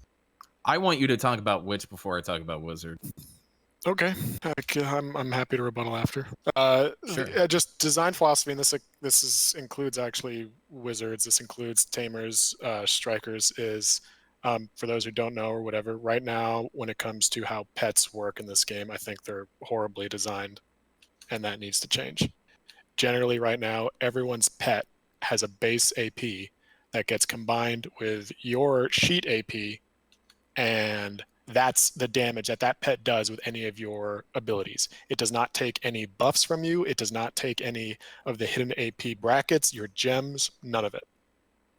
What does that do mathematically? Basically, it means as you gear up, your scaling on damage, on your pet damage, does not scale the same way your skill abilities would do if you were another class, or whether it was an ability that wasn't using your pet damage. Now, for Witch Wizard, this affects us the most because all of our Awakened damage is based off of half. When Awakens first came out, quite literally half of our damage, and on some abilities even more than it, was our pet flow damage. That has since changed drastically with how the pet damage works, that now it's a fraction, maybe even only 20% or less of your damage. What it does as a design of your class is the more you gear up, the more you're punished for how the pets are designed. So right now, with all of our pets, you start with a base AP, no matter if you're 150 AP or you're 300 AP. So that's why some of you have probably noticed, or most people should know by now, is actually on the low geared side, Witch and Wizards are very strong when compared to other classes. For all 200 AP, technically Witch Wizard damage is great. But actually, if you compare it DPS wise, and I know people are going to say, oh, your burst is amazing. And yes, at 300 AP, if you're bursting on someone who's soft cap, you're still going to fucking wreck them. But technically speaking, if you compare reasonably similar gear, our damage with how the pet damage works actually scales off. We do not scale as well. That doesn't make sense to me. It seems like a very lazy design philosophy to say, hey, we're going to set your pet to X value in AP, and it's not going to gain any of these other things. So as you scale up, you're missing out on quite literally hundreds of hidden AP on that flow of the damage. That's quite literally, I'm missing over 160 hidden AP from just hidden brackets alone based off of that. Now, I wouldn't say suddenly add that and let's, that's the game. What should be done is a balancing of our abilities to scale appropriately. So that it actually is, you are rewarded just like everyone else for gearing up. I'm not saying we would suddenly just buff us so I do more damage, just to be clear. Personally, like, this is just, I've never played Witch Wiz, but from looking on the outside and just kind of like glancing over it, I feel like Witch Wiz abilities, like, shouldn't be a thing, like, at all. I don't think there should be like an extra auto cast on your ability. I think you should just be given other skills. So I kind of I disagree with where you're at a little bit, Huntler, because I think one of the biggest benefits, as because I've played a bunch of other classes, and Striker's best move is the one that has the flow attached to the actual move. And so anytime you have a flow attached to your move, so you're doing two moves at the same time, or two skills at the same time, if you will, you end up doing a ton of damage all at once. It's so much burst. And so I think that's their way of controlling all these other classes that don't have access to two moves at the same time. And so, yeah, it kind of sucks as the scaling goes, but like we still top frag all the time. So I don't disagree with you, and maybe that they could do scaling a little bit better, but I feel like that was their way of kind of holding it back a little bit because there's so few other classes and so few other moves that have that kind of two skill at the same time thing. See, I disagree. I think you give PA too much credit here. Yes, we top frag, but the reason we top frag isn't because of that. It's we still can do reasonable damage. We top frag because we're a massive AoE casting class that is designed to be strong in those situations. All I'm trying to say is from a design philosophy, quite literally, I do not get the same benefits of gearing up AP-wise as other classes do. I've seen it because I've played this game long enough that as I geared up and how other people geared up, if you compare DPS, I'm not talking about burst here, but you compare DPS, our DPS is actually shit when compared to equally geared players. The reason we end up blowing people up still is because when we do hit them with something, it still hits hard. But technically the scaling difference from 200 to 300, if I was to show you a graph of how our damage works or our flow damage, it scales horribly compared to anyone else. Right. I agree with you, Huntler, on that, but I think that what about this counterpoint? Should all characters scale up the same way AP-wise compared to everybody else? Because, I'm not asking for that. What I'm saying is, like, the fact that you said that Witch Wizard has really good damage at lower gear scores and then it starts scaling poorly, isn't that just opportunity for you to build, say, 269 AP and then crazy amounts of evasion? And now you still do pretty good damage because, like you said, your scaling is not great in AP, but now you're just crazy tanky. I would love for that the case if they made our pet base AP about 160, but right now it's 80. So the math is that the opportunity cost of it is you want to do it at around 238, which you're not killing shit at that point, right? Well, so you're also not dying at all, because if you heard of Popo or Poho, he is a 230 AP witch with like 850 to 900 evasion. Doesn't die, still gets pretty, I don't know, he still gets kills, right? Because you're still 230 AP, but he just literally doesn't die. Yeah, he gets a lot of the efficiency of the base AP of the pet and the flow. That's fair. That's fair. I just, of a design standpoint, it seems like a lazy solution. And I feel like if you decide to build AP, my philosophy on is that building DP on Witcher Wizard is a horrible mistake. I'm not going to judge someone else for their build decision. That's all well and good for him. And if he likes it, more power to him. But shouldn't I have the option to build AP and not be punished for it? And I agree with you. I don't want to scale, like, let's say, in terms of burst damage or DPS-wise, the way maybe a Musa scales or something like that. But how you control that is through our ability modifiers and things like that. You shouldn't place this almost like restricting factor on all of my damage by just saying, well, your pet's not going to scale. Does that make sense? That's why when I make this, sometimes people misunderstand. They're just like, wait, that's just going to make you do more damage. And well, technically it might. I'm not necessarily asking for it to make me do more damage. There should be this a reasonable amount of return as I scale up in gear to my damage. That's all I'm asking for. Yeah, that's true. And I guess probably the reason that they did that, maybe I'd like to give them credit It's for the hard. fact that maybe they think about maybe they thought really hard about this, is like Witch Wiz does have sort of a support aspect to it. And so maybe it's not meant to blow people up that hard because of that. And, maybe in choosing Witch Wiz, you're kind of maybe, sacrificing a lot of the offensive potential for having that support. It'd be kind of like a Shy asking for more damage because, like, why doesn't my AP scale well? Well, I don't know, I'm not comparing Wiz and Witch to Shy, but it's like our closest comparison to between support classes in the in the entire game. But I kind of do agree with you in that I like the idea of flexibility and building, but I kind of already think Witch Wiz do quite a bit of damage for how much AoE they have right now. And so if I would be fine if they remove the caps on the flows, but they definitely need to lower the modifier somehow to make it more equalized, That would be required, and that would be the stipulation. I'm sorry if I didn't make that clear, but that would be required. Because yes, if I suddenly just gained free 80 AP on my pet plus all of my other, no, that would be completely broken. So I'd like to hear your thoughts on Voltaic, because it was brought up way earlier in this Fourth podcast. best ability in the game. Okay, fourth. I think I did a YouTube video not too long ago where I said it may have been the best, and so I want to know what you think is better than Volt. PA is number one. Has the biggest impact on the game no matter what. Sure.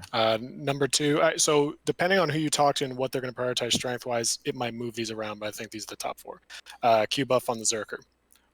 Amazingly strong in how you can turn an entire GVG, Node War, Siege with even 1, 2, or 3 of those. Voltaic doesn't do that.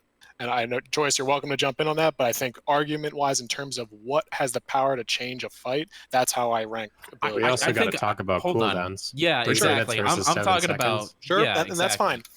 But I think, again, you'll notice the way I'm ranking them again is going to be in the certain kind of what turns the tide of a fight. I mean, in most Siege fights, the fights happen and you have 3 minutes between. But anyway, the third is Tameralt.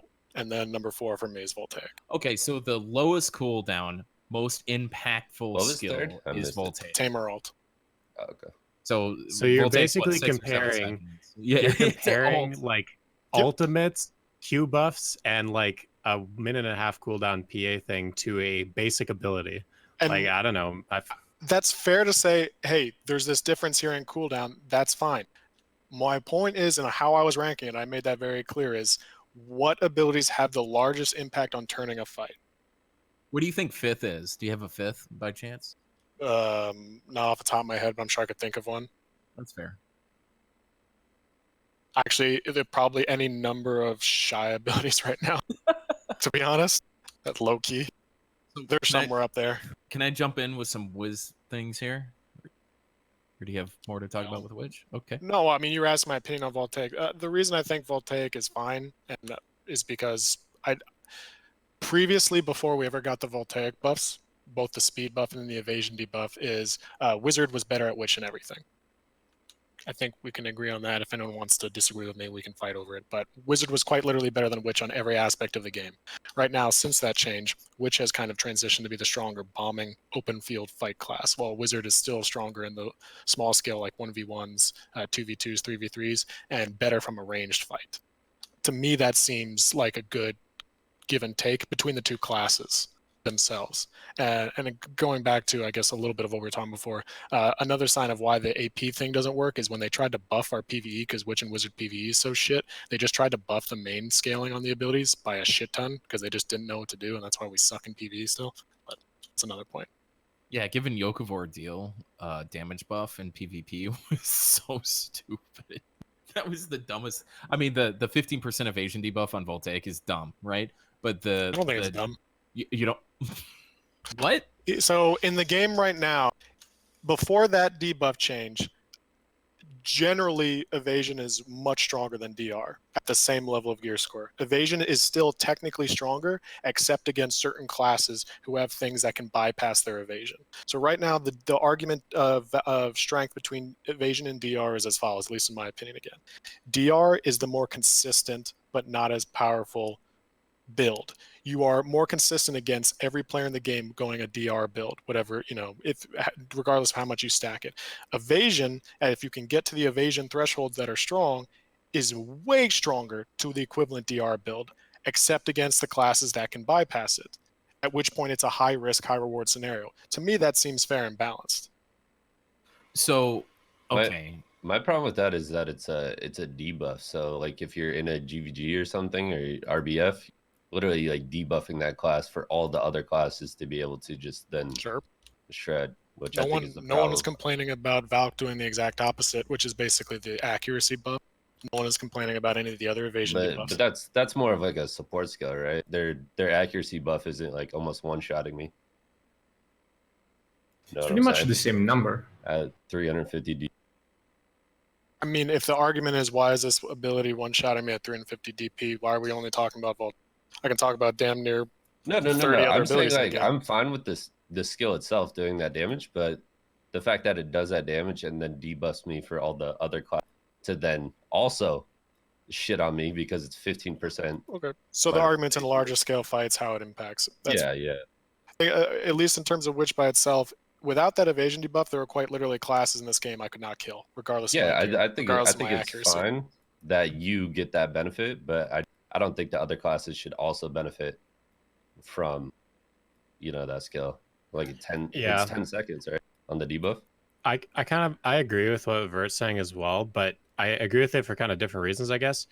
I just think that evasion in general, the way that they built it around classes and having percentage modifiers, like think about the fact that you have 18% on your smoke screen, like that's crazy. And think about a warrior, right?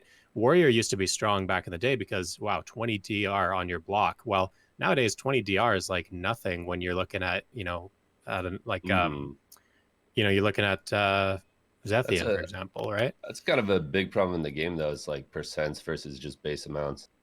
Right. And so I think that the way that they dealt with the fact that evasion has such crazy percentages on their stuff is matting a crazy percentage on Witch. But I would rather them do something else. I'd rather them maybe add the 15% directly onto that skill for Witch Wiz and maybe make evasion a straight flat number instead of scaling so hard. Because that's the reason evasion is so strong in those later games, is because it scales.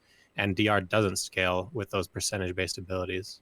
Yeah, that's I agree. Fair. I think you're hitting the nail on the head on why evasion is kind of just a broken mechanic for the game.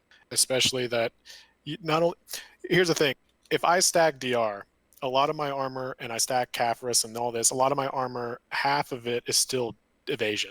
But if you don't focus on evasion entirely, that evasion, I'm sitting at 500 evasion without stacking anything with evasion right now, excluding gems right now. 500 evasion against your average player is maybe like a 1% miss rate. Like it does nothing. It's literally of zero value to you unless you're fighting someone who's got 200 AP.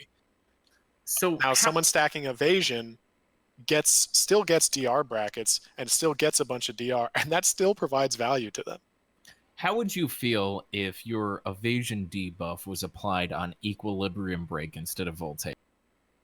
I'd hate it. Equilibrium Break is one of the worst abilities in the game. So let's talk about Wizard for a few minutes here, if we could.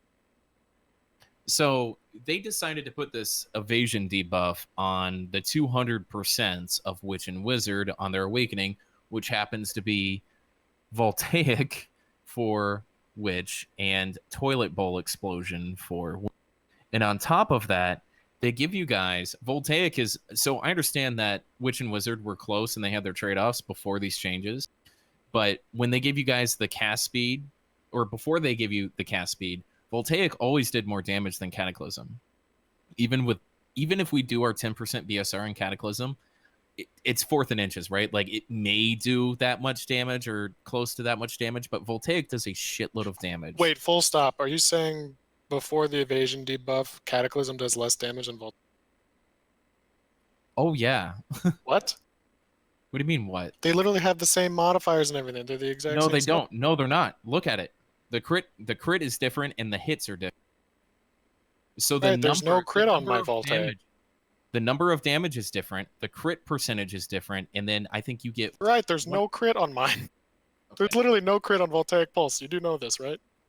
So what I'm saying is Voltaic Thunderstorm combo, especially with the additional cast speed, is insane. And Okay, though, but you can't do that. You can't switch it up and say the combo of adding in Thunderstorm because your equivalent of Thunderstorm doesn't have a flow on it and thus is designed to do less. So you can't do the equivalent there because yours doesn't have the flow. It'd be like me saying it's unfair that Detonated Flow does less damage than Aqua Grenade because you have a flow on it. Of course it's going to do more damage. I don't have a flow on it. I have a flow follow-up. Your upper F, your uppercut, your detonative flow is an instant cast. There's no missile Yes, they're travel different speed. You just go, abilities. oh, but here you go. essentially what Okay, I'm arguing all is they're both right, spammable. All right, we're done. We're done. It's turning in. This is getting out of hand. I'm I can't talk about Wizard? No, I'm moderating this. I'm telling you that your opinion's coming on like as it's turning into too much. You can continue, but I'm moderating this. I apologize, Vic. Thank you No, for your moderation. I'm just trying to keep things moving smoothly. This isn't targeted at anyone or anything. I noticed the topic getting out of hand. Let's continue. So my gripes with Wizard is I thought we were a little slower, and I felt that Cataclysm did a little bit less damage than Vol, right? And so our combo is still really slow. People can get up and walk away before we do our bolide.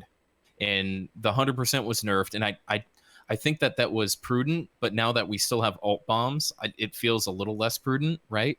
And so now we've got this Cataclysm bolide combination that is just in every way, shape, and form inferior to Wizard. Then we've got our Aqua Bomb, which has good range, which, right? So Wizard is kind of the ranged 1v1 class, but like the uppercut of which is so good. You can just like get behind somebody, knock them down super easy. Can I hop in here real quick? Please. I guess. I Why not? believe like there's a lot of sister classes, right? There's Ninja Kuna, there's Meiwa Musa, there's Witch Wizard. I think they should be their own thing with varying abilities. And I think, yeah, one class has stronger stuff. Like Wizard has a grab, which doesn't. Like we could go back and forth about that. So let's just talk about them as if they're individual classes. That's the point I'm trying to make, is that the trade-offs between Witch and Wizard I don't, if you were to roll Witch or Wizard right now, I don't really know why you'd pick Wizard over Witch. I really don't. It wouldn't make much sense. About Rabomb Fireball. Rabomb Fireball is great, but if you're doing grab in large 1v1? scale, Guys, allow me. Go ahead, guys. A few things. So I just looked it up because I had to know for sure. Just to be clear, Cataclysm at the max level actually has higher damage modifiers on it, and everything else is the same except for the evasion debuff. We both have the 30% accuracy rate. Neither of them have crit. Now, I agree with you. Yes, your Cataclysm into your bolide is going to do less damage. It's not because of Voltaic being necessarily stronger. It's because your bolide doesn't have a flow on it. It's a different combo, and we're different classes. And as these guys are pointing out, and I kind of stuck on this earlier, is yes, at the moment, ever since these Voltaic changes, Witch has now taken over in terms of the king of the large-scale open world fights. But that doesn't mean that that's a bad thing for Wizard. Wizard is a little weaker, but you still play a very similar role in that, but you're much stronger in other aspects of the game. So again, as Choice kind of brought up, Wizard, I don't know why this has ever been a thing. It's never been true, but Wizard has always been the better ranged class compared to Witch. The combos are better. The combo potential are better, and the damage is better. Even more so once Rabomb Fireball got brought into play. So it's just... There's trade-offs. Yeah, from a castle wall, a Wizard dunks on Witch. From an open world flat field, Witch dunks on Wizard. I love you, Macilus. Oh, yeah, I gotta head out, boys, but thanks for having me. See you, Mac. Love y'all. But to be clear, though, at the base, Voltaic and Cataclysm basically do the exact same damage, even though their modifiers are all the same. Except that technically Cataclysm has higher modifier on it. Also, if you can argue that with the bolide combo, then yes, it does do less damage. arguably, Witch is the class with the least outplay potential in the game. It's the only class that doesn't have a grab, down smash, and an air. Like, It is super you only rely on your gear. It's almost like this is probably gonna trigger some witches, but I think it's probably the class with the least amount of skill required, and not because it's just the way the game is. Depends what you'll define as skill there, but It's- from what I understand, I think you're meaning by skill. I would agree with you. Their least outplay potential is Yeah. there, but what can help, at least in my opinion, what helps a witch in 1v1s, aside from just having better gear than the other player, is you are required to know everything about the player you're fighting, because literally every player in the game has an advantage against you. So you need to know everything about that class, their gaps, and you need to be super sure about your positioning, because you don't get second chance. That should be required for every class. Let's Should be be. real. I agree with you, but I'm gonna be a lot of people I fight, they don't. Like, that's the thing. And even if they don't, like, if I duel a warrior that's within 100 gear score of me, it doesn't fucking matter. They don't need to know the shit about what I do or what my class is. It's rock, paper, scissors. No, it's not. It's literally, he's got a gun, I've got a paper scissors when it comes to a warrior witch matchup. Yeah, there's a lot of matchups for certain classes, especially non-grab. This is a topic that I feel like would be also appropriate to also bring up again next week as well. I'm not ending this, but I feel like we could, on the topic of Witch and Wizard, since it strikes a chord also for a variety of also players because of its importance, I feel like this is something I'm going to bring up again next week. And I'm not ending this topic either. I just want No, it'd be great because apparently I can't really get out my whole thoughts on Wizard and how it relates to Wit. I That's apologize fine. if I cut you off. No, it wasn't. I'm willing to hear him out. I just wanted to point that just the classes are different. by No, they design. are, and there's trade-offs. The point that I was trying to make, if I can do it really quickly before we move on to whatever's, is that Wizard does do very well in a 1v1. Agreed, 100%. Rabomb Fireball is something you have to think about before you do the heal, right? So you got the healer, you got the Rabomb Fireball, and if you take that Fireball, then you have to understand that you're going to be playing on the outskirts, right? What I'm saying is that, like, having a witch doing the Voltaic Thunderstorm combo is just so strong, especially at higher end APs and stuff like that. And then, Water Bomb again, or Aquasphere, or whatever the fuck it's called, is another long range, but there's a big drawback to the animation. It's slower and all that kind of stuff. Witch is just quick. And I think that's when you really take a look at the differences between the class. If you're a siege-minded player, I feel like it's really hard to pick Wizard. And I feel like there's a lot of really good reasons to pick witches. And I wish they just give wizards just a little bit of cast speed. Bolide misses for no reason sometimes. The cast speed on Bolide just in general is just a little too long. And so I feel like if they just gave us a little bit, it would go a long way to balancing that witch versus wizard. Is all I was trying to get out, really. The two things I want to know really quickly is they made Voltaic faster, and by comparison, they made what's it called? The fucking Cataclysm. water. No, Aquagel. no, not What's that? Aquagel. It's the other one. It's the equivalent Chilling to Wave. Yoke. Chilling Wave. They made Chilling Chilling Wave Wave. much faster. No, And Chilling. So they made Chilling That was Wave essentially the usable. comparison I'm making. Yoke of Ordeal is amazing because the gore roll goes behind the target, and you get all this great. That doesn't happen on Wizard. Plus, our frontal guard is a total joke on Chilling Wave. It's a total fucking joke. They're different. I'm just pointing out that they buffed the speed on one ability and they buffed the speed on another. It made it usable for you, more No, usable. man. Absolutely. But that is the comparison. You can't compare those two. You really can't. Can't compare the class. They're different class. They are. I just feel like Witch got so much love and Wizard got some, but like not even close to the amount that Wizard. Buffing Yoke of Ordeal was insane because it's such a good move. And Chilling Wave, even today, is not as good as old Yoke of I don't get your point. I think it was the other way around. Wizard was so superior for so long, and then they buff Witch. Like, Yes. what's your point? I don't think anyone can argue that Wizard was not better in every aspect of the game for literally years. One thing I want to but the point game out is here right on here, that so. is that these buffs that they did were mainly PvE focused, and then they actually helped the PvP side, which they may have or may not have intended. I think it was intended, generally. I do too. They did the same thing You on don't Xbox. accidentally put like a PvP buff on just one of the abilities, but then make the others PvE without it being intentional. Or add in the fact that like they added the AP buff to Hellfire, but an AP debuff to Equilibrium Break. That seems intentional to me in terms of class, I guess, design like intentions, I guess. If that makes sense. Are we gonna address the exploits of Wizard and Witch, or is Fix that them, please. Monk at TOS? It's not Monk at TOS. I don't think they can fix them. I don't. I don't they're either. very well aware. I think the last. Well, they not. I think the last time they tried to fix them, they broke the classes and made them unplayable, and they were able to fill some of the holes when they went in between. It's been reported 10 billion times. At this point, I think, however they designed the class, they can't fix it. So I do respect that Wizard was stronger than Witch for a long time, but I'm a new Wizard player, right? And so it's a little frustrating from my point of view to go, oh, I think Witch has or Wizard has, this long range thing, and then Witch gets all these crazy buffs, and I go, well, I'm an asshole for going Wizard instead of Witch, and so that's my frustration. Where I understand that Wizard was stronger for a long. I respect your frustration, Tim, and then I'm done out of this fake. But here's what I like to say to it: Carry on, my man. Don't undervalue the places that Wizard is very strong in. For sure.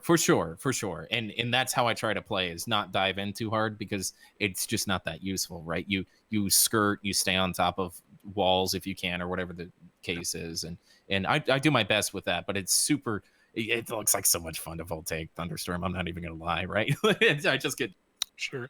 And then I guess to open it up to everyone else, because we've spent so much time just comparing the two classes, if there's any more that you guys want to talk about, we'll move on.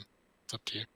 There is literally nothing that I want to bring up. I think like everything has got covered in terms of my opinion. I think that the comments made towards PA aren't necessarily, the exact things that maybe necessarily need to happen, but I think a very fair criticism to bring up nonetheless in terms of changing the meta and norm of things to being more reliant on strategy, positioning, full coordination, etc. So I don't have much to contribute, to be honest. I think we can all agree that the class should be removed. The thing is, like, the protected area is so strong, right? It makes everything else look insignificant, and I think. Do you have the ability to turn your mic up at all whatsoever? Just a little bit, 10% if possible. Is that good? Yes, that's great. Thank you. All right. So yeah, I think the thing is it's so weak, right? That other classes are so strong that other classes don't have anything to compare. And so another option would be just to add other support type abilities to our classes that would compare to that and be game changing. But that would be so radical. And the easy thing is just protected area nerfed, right? In some form or fashion, which is I think everybody can agree with it to some extent. Yeah, I'm just super risk averse to adding other massively impactful abilities that affect everyone, because I'm already scared enough of shies on their bubbles. Yeah. Yeah, like I said, I think it's easier and safer to just nerf PA. I want to ask, was the idea of making a guild skill brought up? No. So this was an idea that I heard on Zethian's stream, and Zethian made this a better case for it than I did. But I think having a form of that that a officer or guild leader could pop would offer the same benefits. The question is, how do you compensate Witch and Wizard accordingly? And what ideas would you guys have? I'd be curious if that was to be the case. I mean, we kind of talked about PA in general and how we don't really like the way that it promotes kind of like ball v ball zerging, and how it kind of like basically dictates fights. And so when we were talking about PA, we were more of the opinion that PA should be nerfed pretty hard to either maybe a whale tendon elixir in terms of benefit, or perhaps just being a personal skill for just that class. Because I really agree with that fact. I just don't like the idea of every single fight being dictated by a PA, whether it be open field or castle, Well, that's originally why Thorn Elixir was removed, right? Because it was so game impacting that you could have a whole ball get together, and then everybody would have a Thorn Elixir, and anybody who attacked the ball would just insta-die. Used to be a bit different. Damage wasn't as big back then, so it was a lot more hits, and it was more impactful. You can tell that to my bank full of Thorn Elixirs. Stonks. I got some in these chests that they just gave us, right? So it's coming back, baby. I don't disagree. I mean, honestly, if they were to take PA and put it on a guild skill, I've heard that idea a bunch of times. I'd actually be 100% cool with it. And the compensation I would look for is something that helps me in 1v1. I have a few ideas on that, whether it be super armor on Earth's response or a super armor on off cooldown for the shift dash that Witch and Wizards have. Something like that. Just a little tiny bit of mobility. More than WF, really? What do you mean? Yeah, more than because- WF and 1v1 so good, man, and you take full advantage of it. I watch your stream. It's very strong, yes, when used correctly.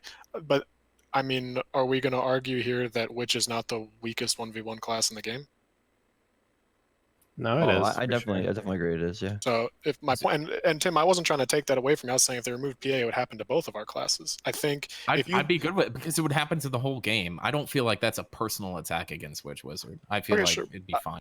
reason I mentioned if I was to be compensated with something, you would give super armor to earth response or super armor to a shift dash. No, I think they generally should- neither it of those happens the would whole game. impact large scale all that much, but it would have a massive impact in 1v1s. Well, If one- I can even just move one step to the right safely during a 1v1 every 4 to 6 seconds, as insignificant as it might seem to you guys, it is amazingly impactful.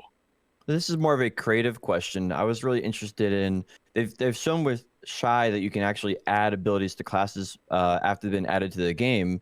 And what if they were the create? This is more creative, like I said. What if they were as a creative ability? What would be balanced for which wizard to gain to compensate them for that? Right? If it's just something brand new, not something that's buffed, just brand new. 15% evasion debuff on Cataclysm. I'll joke around. Let me have more hotkey slots. I don't even need a new skill. True. That would actually be more impactful than anything else. As meme as that sounds, I think as a class we have so much already in terms of abilities used over the course of, let's say, a minute or 5 minute long fight. Witch Wizard dwarf most other classes. It was so hard to play on Xbox, dude. Those ring menus and shit. It was so terrible. I'm generally happy with the design of the class. I think there's tweaks that, again, like the PA in making us a little bit weaker in the large scale than the effects that would have, and then maybe a little tiny help here or there in 1v1s. Just because I hate the idea that in a game, some people like saying, "Oh, well, you just have to live with a certain class countering you in 1v1s." I hate that mentality from a game design. I'm all for different classes having their flavors and being strong and weak in different scenarios. But if I outplay you, I should be able to kill you, and it shouldn't be literally like a 99-1 kind of scenario. It should be sporting, at least. That's what I would love to see. And obviously, I'm a witch, so of course I'm going to complain about that. But any changes, I would want minor changes that maybe give us a little bit of wiggle room in 1v1s, but don't impact large scale. And if anything, nerf the shit out of PA and see how we change and how the game changes. All right. Well, that was what I wanted to inject. I missed a lot of part of it, so I don't want to take a risk of double take and talking about the same thing we already talked about before. We're almost at 2.5 hours, so I would have no problem with it if we weren't so far along the ride already. I think we should take this opportunity to hear what Vert has to say. He's the last person in the room right now to really give his opinion here. I think we should do our best for this upcoming moments to try to not just backpedal at all. And let's keep moving forward. We can pick this up though, 100% next week as well. So which I'm totally okay with. We have to be aware of the time now. Okay, which class? I'm gonna do Maewa. I would think it would be more appropriate for Maewa, but I'm not going to stop you from giving your opinion on Ninja because I know you've been playing that for a few months now. Okay, I'm gonna start with Maewa. I think Maewa's PvE is fine. I don't think it needs any changes. I think it's pretty good. Red Moon all day. It's a lot of 1v1. I think the class is overall very strong. I think it does have some pretty bad matchups, but I think that's more so that's a whole different category in terms of just grabs and super armor and what do you do to balance it. But I think Maewa's biggest problem right now is large scale, and I don't want to do any comparing, but you have to. Maewa versus Musa, it's actually insane. The not only the burst that Musa has, but how fast they can put it out. Maewa just doesn't have that. It's not even close, right? It's not even close. Yeah. So Maewa's damage is all catch and then burst, and that's just not relevant at all in large scale. So there's simple trade-offs, get rid of drop a CC here for a super armor, drop a CC here for frontal, on our pedal bloom mostly is where damage would be great. But yeah, I don't know. What do you guys think? I'm honestly genuinely curious what you think they could do to Meiwa, because it just seems like Musa is quite literally just all around better designed across the board, better damage scaling and burst, better abilities for more aspects of the game. Like, I don't know what you do to Meiwa other than just say, well, Meiwa plays the same role, so let's just make Meiwa more like Musa, you know? I honestly don't know what you do. Yeah, I mean, Meiwa has the damage. Like, we have insane damage, but the problem is it's all setup damage, right? There's nothing that's protected on it. Like, you have to land a CC and then sit there and combo to get all the damage off, and I think that's the problem. Whereas we can buff, like Petal Bloom used to be one of our strongest large scale skills, and right now that has frontal while charging, which is an absolute joke on any skill. Basically you charge it and then you just fall over before the skill goes. So we need to get rid of the CC because it has a knockdown on it right now, I believe, and just make it either super armor or frontal all the way through, preferably super armor.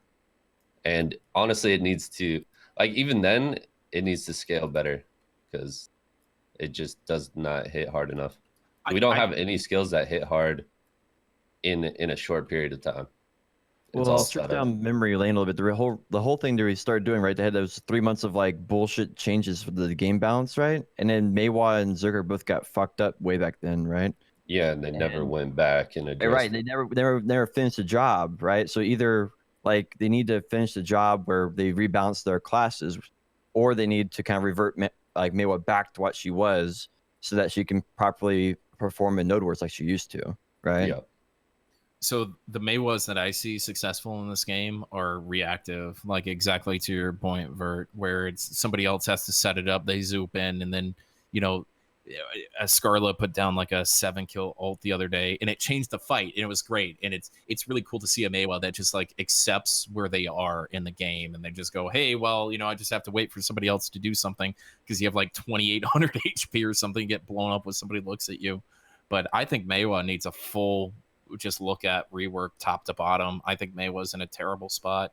Which Wiz you can have an argument about. There's trade-offs and stuff like that, but Musa Meiwa, like if you're playing the game right now and you're picking Meiwa over Musa, you're insane. I mean, I think the class is fine, like in 1v1. But that's not what this like game small, is, you know? Yeah, right? but the large scale is the problem, and it's not so much even reactive. I mean, you can ult and it's gonna do damage, but outside of that, you literally don't have large scale damage. Right. So, Vert, would you say that Meiwa is better than Musa in 1v1? Yeah, I would. Is there anything wrong with having a class that's better at 1v1s and worse at large scale than one or the other, right? I don't mind that it's worse, but to the extent that it's at right now, it's to the point where you're not doing anything if you don't have your, like, you might like feed off some kills like a vulture, but I do think it needs a buff in large scale.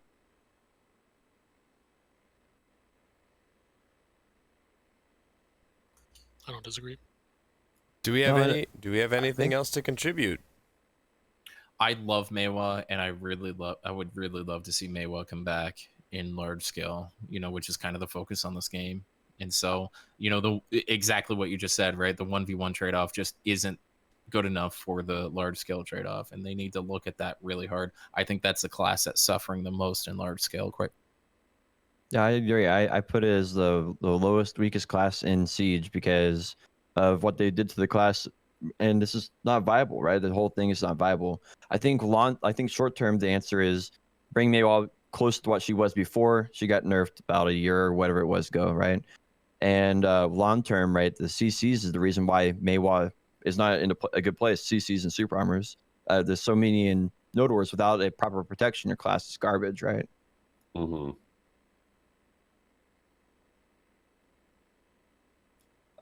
Do we want to talk about Ninja?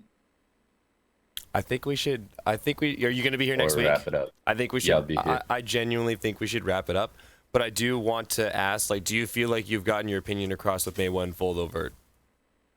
Yeah, I think I have. I just want to make sure that you feel like, because I think the May was the shortest topic, honestly. So I want to make sure that you feel like you got that all across.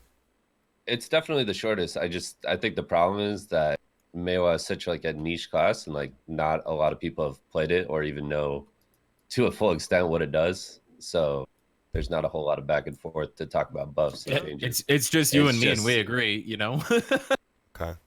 Okay, we're gonna pick this up next week. We're gonna continue this conversation because I know we're nowhere near done, and I know that there's gonna be a lot of people unsatisfied of things that we haven't talked about, classes we haven't covered, and that's what I want to talk about going into next week, while also attempting to get these people and individuals in the room as well. So hopefully we can look forward to having some new people join the conversation, maybe even potentially have a bigger one, so long as they can be coordinated and managed properly.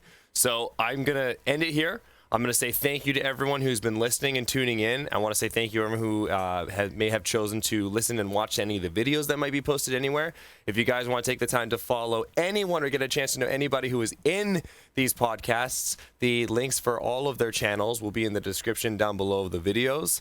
And I want to say big thank you to everyone who has been patiently just been involved in this conversation. Thank you everyone for who's been applying with your interest in being involved in these conversations, because I didn't think that we would do this now for 5 weeks in a row, which really isn't that long, but it's great that we can do this on a weekly basis, and now having people looking forward to seeing this, and you guys are making this absolutely what it is. Big thank you to everyone who's been streaming this as well. Big thank you to everyone who's been listening to the live streams as well. If you want to get a chance to listen to this on any of these live streams before it gets up on YouTube, then definitely make sure you're following these people who are going to be credited in the description. Guys, thank you everyone for being here. Thanks for having me.